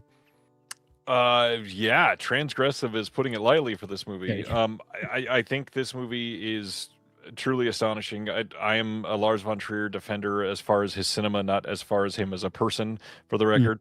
I truly love Nymphomaniac, mostly volume 1. I think volume 2 is a little bit less than for me, although I do think the ending is kind of incredible. The I don't know, the steps taken by Charlotte Gainsbourg in this movie are crazy. Like the trip that she goes on, starting and what she feels or technically doesn't feel by the midway point of this, and then leading to the experiences that she has it's crazy for a lot of people. Nothing about this movie will be relative in any way, Mhm. but the fact that you're watching this person go through these things and coping in ways that are more and more extreme is a hell of a journey, and like what movies are made for. Yeah. I truly like this movie in ways that I never anticipated. The weirdest thing for me is the first thing, just like many people probably, that I saw about this movie was those awful character posters that they did. There was Oh, like yeah. 8 character posters, and it was like Shia LaBeouf naked from the waist up, with a cigarette in his mouth, neck fully extended, like or supposedly orgasming, and Stellan Skarsgård naked from the waist up and like in the middle of supposedly having sex. All these other crazy things. Those are like they're meant to be. Holy shit! What movie is this going to be? This movie is so much deeper than that, and I understand Mm. like the need to shock people and be like, "Oh God," and that's what he's lived off of for most of his career. This movie is so much better than those Yeah. character posters would have you believe. And there's actually kind of a theme that I'm now putting together with my list, looking at the rest of them, which is like a very fearless approach to storytelling, which you'll see as we go through the next three, which I think is something that I heavily admire and respect, because I don't believe in I believe like you have to tell your story, and if it's a way that a lot of people don't agree with, then the people who who do connect with it are going to find their way to. And I Yeah. think you have to tell your story. And Lars von Trier also does this thing where he has such great, especially in Nymphomaniac, especially Volume 1, like Uma Thurman pops in, and she plays the wife of just one of a series of guys that she's sleeping with, our main character is sleeping with. And Mhm. there's like a 30-minute scene where Uma Thurman just pops into her apartment with her kids, It's a and great scene too. it's incredibly uncomfortable. You feel terrible for everybody involved, and then Yeah. it just never comes up again, and she's incredible in it. So he has a way of like really zoning in on the impact that Charlotte Gainsbourg character, like what she's doing, has on even the guys in her life that she sees as just 15-minute experiences with daily. It's really pretty incredible what he does. Great choice. Yes, you did mention that you were going to pick this, or I probably would have picked this, because Yeah. it is worth talking about. It is such a great movie. Everybody should see it, I do mean that. It is one of those movies that you should challenge yourself and watch Nymphomaniac 1 and 2 if you haven't. Yeah. All right. My next one is okay. So I have this listed as dark, but it's not like a super dark movie. But not many movies are about a woman fucking a car. Titan or Titan or Titan or however you're supposed to pronounce this. I believe it's Titan. This movie is just batshit. Like even describing the actual story itself is kind of hard to do because realistically, not a ton happens in this movie. But Mhm. basically, like less than 5 minutes into the movie, there is this brutally filmed car crash that happens. And first of all, one of the best car crash scenes ever caught on camera. It's incredible. Then she's like traumatized by what is happening here. Eventually goes and gets off on cars, and turns out she was impregnated, and something happens with that, and the movie goes places, but the story of like trauma bonding and living through things is just a unique, like in a way, masterpiece that I feel like still nowhere near enough people have seen. I think it is absolutely brilliant. I really hope someday we get a great release of this in the US, because there's not Mhm. like a really good release of this here. Even in the UK, like I would love to see Second Sight put this out and give some proper context to this movie, because somebody needs to put some good special features on there. Yeah. Love this movie. Love her as a director. Titan, check it out. Yeah, it's like it's an interesting, I think, like partner film too with Crash. Yep. It's really, I remember actually I didn't like it the first time I watched it, and I held on to the Blu-ray, and I just remember like I think a couple years later throwing it in again and kind of admiring it from a different point of view. Visually, I love that movie. I think that movie shot gorgeous, but it is. great pick, man. It's a good movie. Really good pick. Yeah. Yeah. My next one is people are going to be like, you need to talk to your wife again over these next couple choices. You think it's appropriate for transgressive romance movies to talk about 2004's Anatomy of Hell? Probably.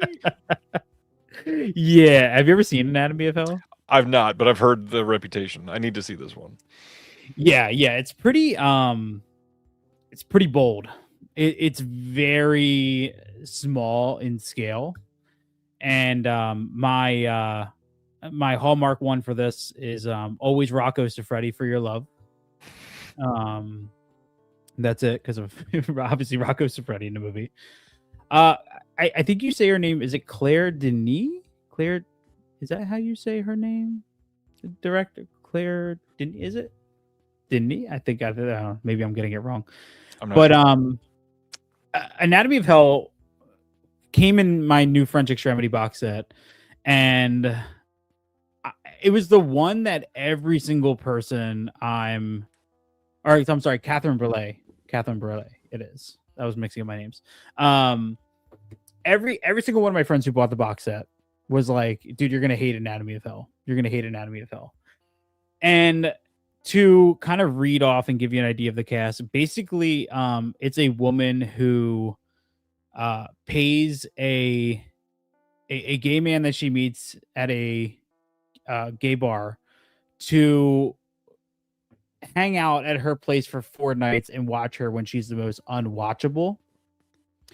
And what kind of unfolds over the 4 nights is this incredibly graphic, I don't even know how to like explain this in a way, like exploration of human body, and it's kind of hard to put in words, man. It was incredibly effective to me, and I watched this with both commentaries, which kind of continued building on my like admiration for this story. I'm gonna butcher her name. Amira, I don't know if it's Cesar or Caesar, who is the happiness, who is just titled as the woman in the story, is incredible because she is just explicitly nude this whole entire time. It's a hell of an experience, and I'm always going to struggle with a way to explain this to anybody. But again, I would challenge anyone to just sit down with this and kind of deal with it for the 70-minute runtime and think about it, and then revisit it one more time, and then think about it, revisit it one more time, and then get back to me and let me know, how you feel. I realize it's a bad pick because I don't really know how to talk about it, but I don't think it's a bad pick. I mean, it sounds interesting. I'm compelled to watch it. Very, very curious about this. I will eventually watch it. Yeah, I need to. I've heard nothing but very interesting things. I did consider Possession, Head Coop. I did not end up choosing it, but I did consider Possession. All right. So speaking of things that I did pick, this one, again, not really like a dark choice, but kind of in some unique ways, especially because a lot of it is toxic. I had to go with favorite movie from the last couple of years. I like a lot of new movies sometimes. I'm sorry. I wanted to talk about Kristen Stewart in Love Lies Bleeding. Yeah. Love Lies Bleeding is such a unique, very sapphic love journey of two people falling for each other, and Ed Harris looks scuzzy as shit. Like, I don't even know how to explain this movie because, like, it's normal that in one scene you get somebody like oozing goop, and the next scene there's like a fun little fight that you see, and then we're burying a body in a canyon, and suddenly there's a giant. And out of context, that feels weird as hell. But watching this movie, you're like, I'm in love, and somehow everything is hot as hell and amazing. Kristen Stewart, astonishing in this movie. She is putting a performance that is living, breathing, manifesting a relationship that she didn't really need right then, but absolutely wanted. The entire situation is like toxic feeding off of terrible situations and relationships, and yet bonding together in like very strong ways in very short periods of time. The actual romance here is so uniquely like kinetic and electric and sexy beyond belief. Absolutely incredible performances from everybody. I only mention Ed Harris because he looks wild in this movie, but everything about this lesbian crime just wonderment. I really recommend that everybody sit down and watch this movie. It is so much better than like the tepid response that it's gotten. I don't understand how people did not put this in like their top 15 of the year. It is such an it's just a unique film to see this cast in, and then to release it in the mid 2020s when like nobody's going to the theater and they say, yeah, let's put a shit ton of money into this. It is a fantastic movie. I just absolutely love it. Check out Love Lies Bleeding. Yeah. I'm all for whatever Rose Glass is going to direct next. Like Yeah.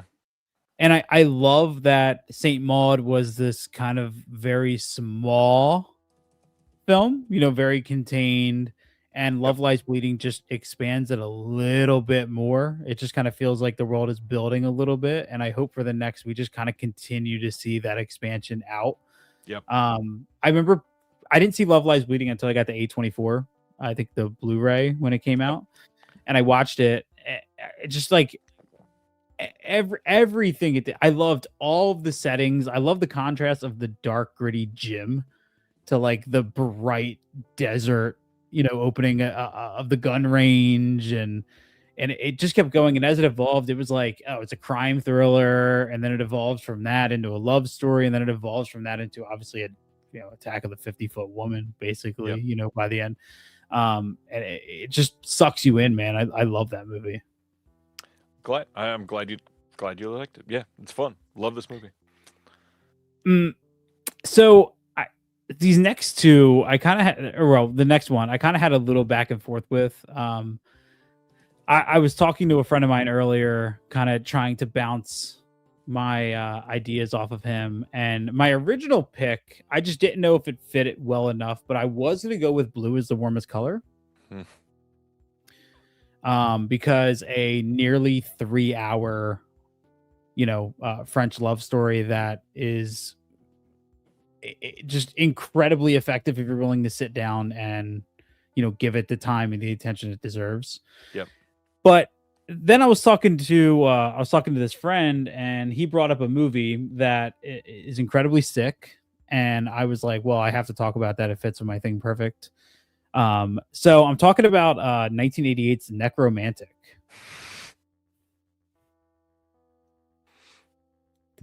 All right. Are you a fan of I can never say his name, Jorg Buttgereit? Yes. Are you a fan? I am a cautious admirer of what Jorg has done. I would say I feel like his work, the extreme stuff gets a lot more attention than I wish would. He's got some hidden gems that people should probably see. They're very interesting. He is a hell of a unique, abrasive filmmaker. Yeah, he is. Yeah, he is, and it's incredibly. It's starting the car. So my wife actually bought me Necromantic 1 and 2. Fun fact. Is that a Ryan? fun Are you a fan of necrophilia? Are you? Not recently, no. Again, I think it's just kind of one of those, like, when you're getting into, like, when I decided all those years ago, like, I'm going to deep dive into genre stuff, there's just places, to me, discovering Necromantic at I think whatever age I was at that time, probably 25, 26. It was very similar to kind of like the fascination that me and my friends developed at like 13 for Faces of Death. It was like this does not feel right. Yep. and I'm not 100% comfortable like telling people about this, and I'm going to keep this to myself, but something about it is so alluring, and I really appreciate and admire the chance to just go for it. And it's funny because when you listen to interviews with him, with the director, he's like incredibly open and honest about why he made these movies. And to him, he's making films that are incredibly important, and he was also challenging censorship at the time as well, which I think is something we've seen time and time again, and I really admire it. The Neon Demon. My Hallmark quote for Necromantic was just stiff for you always. So if you want to stick with that, I don't want to stick with that. Actually, I'm all right. Thank you. Jesus. All right, I'm gonna do my other not abrasive one, so I can end on a really dour note for Sibner because he's worried about both of us. So my fourth one here is a movie that is transgressive in a unique way because it's mostly just a non-traditional romance film, and it's more like Lisa Frankenstein. It's not dark in any way, but it's kind of just like the movie Her, where it's like challenging what you can love as a romance film. And that is the Will Ferrell movie, Stranger Than Fiction. In Stranger Than Fiction, Will Ferrell is, I think his name is Harold Crick, if I remember right. He's playing a character that suddenly somebody is narrating his every move. And he starts to fall in love with Maggie Gyllenhaal in this movie and does a lot of unique things to follow this person. And he finds out who the narrator is. It's not Maggie Gyllenhaal. And the story just progresses in a way where you question, like, everything about your life. Is this real? How is the story happening? What is the end of this? How is this going to develop? Blah, blah, blah. Like lots of existential crisis questions that come up in regards to that. But I think it is a beautiful way to show like the process of building love and things like respecting who somebody is and answering their needs in unique ways. Like what I think is the best thing in this movie, and maybe the most romantic thing in almost any movie, is when Will Ferrell walks up to Maggie Gyllenhaal and hands her a bunch of brown paper bags full of something and says, "Here, I brought you flowers."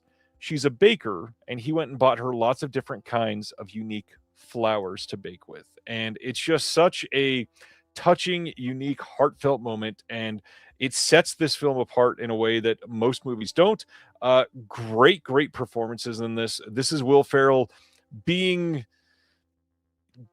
different. I won't say it's like not comedic because there's funny things in it, but it's not Will Ferrell. It's very much him being a straight man, not only because he's in love with a woman, but because he is not joking like in the Jim Carrey, look, I'm so silly type of way. This is a unique situation, and the comedy is found in the nuance of that. And I love Stranger Than Fiction. Everybody needs to see this, and I feel like nobody talks about it anymore. Beautiful movie. Yeah, it's kind of like that, and Everything Must Go. It's kind of like the two, more held back. Oh yeah. Performances. And I'm actually not a Will Ferrell like comedy fan. Very few times. I think he's annoying as hell. Yeah. But yeah, Stranger Than Fiction is great, and Everything Must Go is a favorite of mine from him. I need to watch that one again. That's been a long time since I saw that one. And yes, Kubrick lover Emma Thompson is in Stranger Than Fiction. She's the one that plays the narrator, actually, and she's brilliant in it as well. She's incredible. Yeah. So believe it or not, man, my final pick is actually the lightest of the bunch. Oh. How many people die in this one? Well, I don't know if anybody was expecting this. For my final pick, I actually went with a film from 1976, In the Realm of the Senses. Okay. Yeah. My Hallmark one for this is just Criterion. Nice. There's not even like a Hallmark pun or anything like that. Criterion? Nice. Yeah. I remember when I was kind of going on my Criterion, like anytime I go to the Criterion sales, I try not to buy the stuff that's like on my list to get. Yep. I try to just kind of peruse through and just pick up on things. And last year I think my big find was, I believe it's called Vengeance Is Mine. I believe was like my pickup. It was like a Japanese Yep. Crime film. Yeah, so I picked that was one last year, and then a year before was In the Realm of the Senses, and I think In the Realm of the Senses kind of gets a lot of the attention just for being a very graphic, NC-17 movie. It's one of the few with the Criterion like explicit warning stickers. Yep. On the front. I don't think there's very many of those.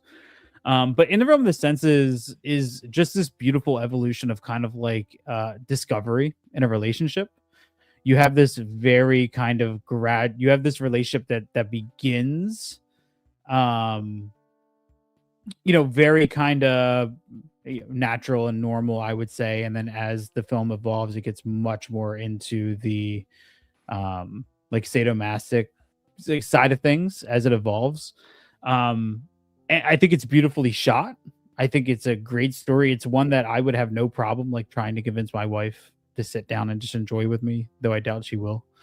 And it's a movie that oddly enough I'd never heard of before I bought it, and just kind of fell in love with. And that is probably one of the films that kicked off a little bit of an avenue I went down on, where I started watching the pun, where I started watching things like more like Sex and Zen, Erotic Ghost Story. Like I kind of like started diving into a little bit of kind of like these deeper subgenres a bit from it. And Nice. yeah, so it was just a nice starting point for me, and one that I think needs to kind of get talked about a little bit more nowadays. Let's bring the conversation back up around it. Yeah, good movie. Glad you picked this. Yeah, definitely a Criterion that I feel like everybody should love. You said pretty much everything. Yeah, good choice. Thank you. All right, now this is where I get super weird after everything that I just named. And this is where I had two on my list in case you named this one, and I just want to make a case because this is going to come across as terrible when I first say the name of this movie. I was just waiting to see if you picked it because I knew that you were going to pick stuff like Necromantic tonight. So the last one I had to pick, Irreversible. Now listen, I understand that it's gross. There's an extended sequence. It's awful, blah, blah, blah, blah, blah. That all is true. But at the heart of this, a love so deep that the revenge that comes across from these situations shows how deep the love and romance felt for his partner was in that moment. Irreversible is a truly just crazy movie to see, not knowing anything for the first time. And then pardon the pun here, but the gut punch at the end of this movie, the feeling in the pits of your soul of like, I just went through all of this with these characters, and then the last thing I felt is just the despair in this moment of holy shit. Like that is where that entire burst came from. Irreversible is a wild movie, and I know it doesn't work for everybody. I just Irreversible is crazy. I understand that scene is too much for a lot of people, and I understand why it would be. It's too much for me, but it was supposed to be. I mean, look at the director. He did that on purpose. He wants you to feel uncomfortable. He wants it to hurt. He wants it to be something that you feel in that pit of your stomach, just like they did. And yeah, watching this movie the way it properly screened and not this reshaped chronological version that they're doing or whatever. Straight cut. The reversible. I mean, what the hell? This movie is shocking, but for the right reasons. Irreversible is a wild movie, and at the heart of it, I completely understand. As somebody that my wife is my best friend, and that I would do insane things to anybody that did something to her. I get it. This movie is crazy, and I don't know. I'm still feeling emotions now from watching it a couple times. It is one of those movies that I completely understand if you hate it, but also I respect the hell out of this movie. It is so well made. The unique storytelling point of leading up to that beat at the end of the way that it's viewed is obviously you can't make it any other way and get that same feeling. Yeah. But God, what a movie. I really thought this list was going to end. My list was going to end with Lars von Trier and Gasper on it. You know what I mean? I thought And I went back and forth on so many. I was like, oh, I could do Love, and then I was like, Love doesn't really, work the way that I thought. And then I even thought about putting Vortex on. Just such a unique. I feel like I can remember every first time experience with a Gasper. How do you say is it Noe? No way. Noe. I feel like I can remember every first experience with his movies, like the shock and the kind of overwhelming experience of Climax. Yeah. I think that doubles in Enter the Void. And Enter the Void, has the pleasure of being 164 minutes long if you watch the director's cut. Irreversible, Monica Bellucci is incredible. Yeah. And I knew he was going to end up somewhere on here, and I'm very happy that you were the one to do it, man. And we have not with your family.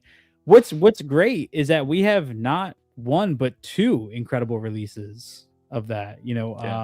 With the Vinegar Syndrome release, or I think it was a sub label, right? That put it out. A sub label, yeah. But then the Indicator, which I'm still looking for. I found a couple, but that's one I still need to get. Got it right over there. Right. Yeah, you also have the Pete Walker Show box set that I'm gonna die before I ever have. It's got it right over there. Yeah. That thing disappeared way too quick. That's unfair, man, that it disappeared that fast. Completely unfair. But yeah, I mean, I think here's the thing, man. I always feel a little, and I know I'm not, just for anybody who, but like, I do always feel a little like hesitant sometimes with certain lists like this, where I'm like, should I talk about certain movies out of being perceived of a certain way, of like, oh, you watch stuff like that, talking about movies like Necromantic or Anatomy of Hell, or like, I do feel like they're so challenging. But like talking about a movie like Irreversible, I feel like is also in the same category of challenging and fear of like judgment for watching a movie like that, or saying that you watch or enjoy a movie like that. I've always fallen on the side that film is meant to be challenging. Yeah. And it's meant to cross boundaries. And that's why I always say, like, I don't just collect movies, like I curate, because Necromantic being on my shelf is not me saying like, oh, I frequently rewatch. It's more of I do think this is important, and I do think this earns a spot in history. I think in so many years from now, people are still going to be talking about it in the same way. You know what I mean? Possibly under a new light, which is always why I believe in rewatching movies, because you never know 100%. What you're going to see. Even if like you genuinely hated something, I mean, not that you have to like try to force yourself to watch something to like it necessarily, because you're not even meant to like everything. But there's so much that you can get out of a film, especially at different stages in your life. I mean, the amount of movies that have changed since I've had kids, the amount of movies that have changed since I've not been 20, the amount of movies that have changed when I've like discovered things about other cultures. It's all so different at a different time in your life. Absolutely. Yeah, and I do feel like there's always a little bit of an impact that happens with like the current like Letterboxd generation of viewers, and it's a reason why a couple years ago I stopped rating movies on Letterboxd, because I feel like a rating for me was like a lock-in, and that was going to be a wall I would have to kind of break through in order to rewatch a movie. And now when I don't rate, I'm not assigning it anything. I either just say like, hey, that wasn't really for me, or it is, and it's easier for me to go back and pull it off the shelf again psychologically, that I didn't assign it like a rating. It's more of like, okay, this didn't jive with me, let me just give it one more go. It could be mood, it could have been whatever I see. Come and See is a huge one, like probably one of the hardest movies I've ever watched in my life, and that's one that I would challenge everybody to to challenge yourself and get through. Would you call that a transgressive romance movie? I would put it in the same label. You know what I mean? I think we can honorable mention for Come and See. Well, and it's not really an honorable mention, but I will say that if you had mentioned Irreversible, the one that I was going to replace it with, I feel is like one of the most obvious picks for this sort of conversation, and that's Natural Born Killers. And Juliette Lewis and Woody Harrelson are a hell of a couple in that movie, and the life that they're leading, the actions that we see in that movie is such a crazy journey. Genuinely fantastic movie, well written, greatly acted, but God, depraved behavior everywhere. But yeah, it felt like a little obvious, so I was like, yeah, if he mentions Irreversible, I'll bring this one up. But hey, it's kind of my alternate, so I'll throw it out there. Yeah, and I do want to say, I feel like I like, so like upcoming, I think what, next month or March, that movie The Bride is coming out. Can't wait. Yeah.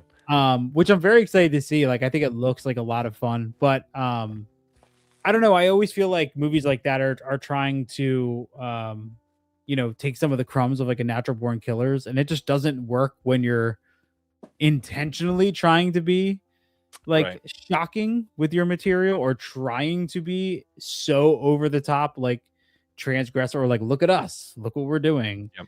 And that was kind of the first vibe I got from it, is like, this, if this didn't try as hard to be that, then this would probably be better. But we'll see with the final product, Yeah, I can't wait. And honestly, shout out Maggie Gyllenhaal. It's the second mention of her tonight. She's directing that one, and was a star of Stranger Than Fiction. Can't wait to see it. Well, one of us should have picked Secretary for our transgressive romance list. I honestly, for these lists, I try to cover films that I don't talk about a lot, and I've praised Secretary so many times on this show. I love that movie so much. James Spader is amazing in it. Obviously, it's a transgressive romance film, but honestly, it shouldn't even be seen as that transgressive. The only thing that's transgressive about it is pushing mainstream cinema. Nothing about that movie is like crazy or anything like that. Love that movie. I think Gyllenhaal is just so good in that movie. Yeah, so it's like that. I always hear like that and Tie Me In, Tie Me Out as like another. Like, tie me up, tie me down. Me up, tie me down. That's what it is. Sorry, yeah, it's late. It's almost 1 o'clock in the morning here. Tie Me In would be very weird. Yeah, it's good. Tie Me In, Tie Me Out. I'm gonna make that movie. It is very late, and I got to get Chris to bed so he can be rested up for Sunday. Anything that you want to shout out for tonight?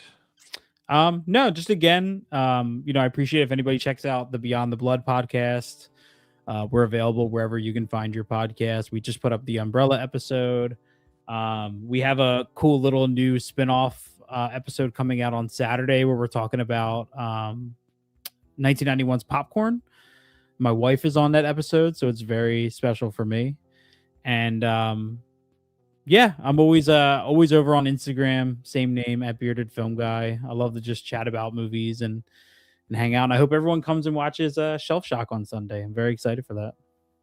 Everybody needs to come watch Shelshock. You can watch it here on this channel or on the Shelshock Rewind YouTube channel. It'll be live on Facebook, on Twitch, on Twitter, on Instagram, everywhere else that you can possibly imagine. I cannot wait to see what everybody thinks. It's a very interesting lineup of winners this year. I'm quite stoked because it's not as we'll say like stuck with a handful of titles like some of the past years have been. So yeah, nice to see the variables there.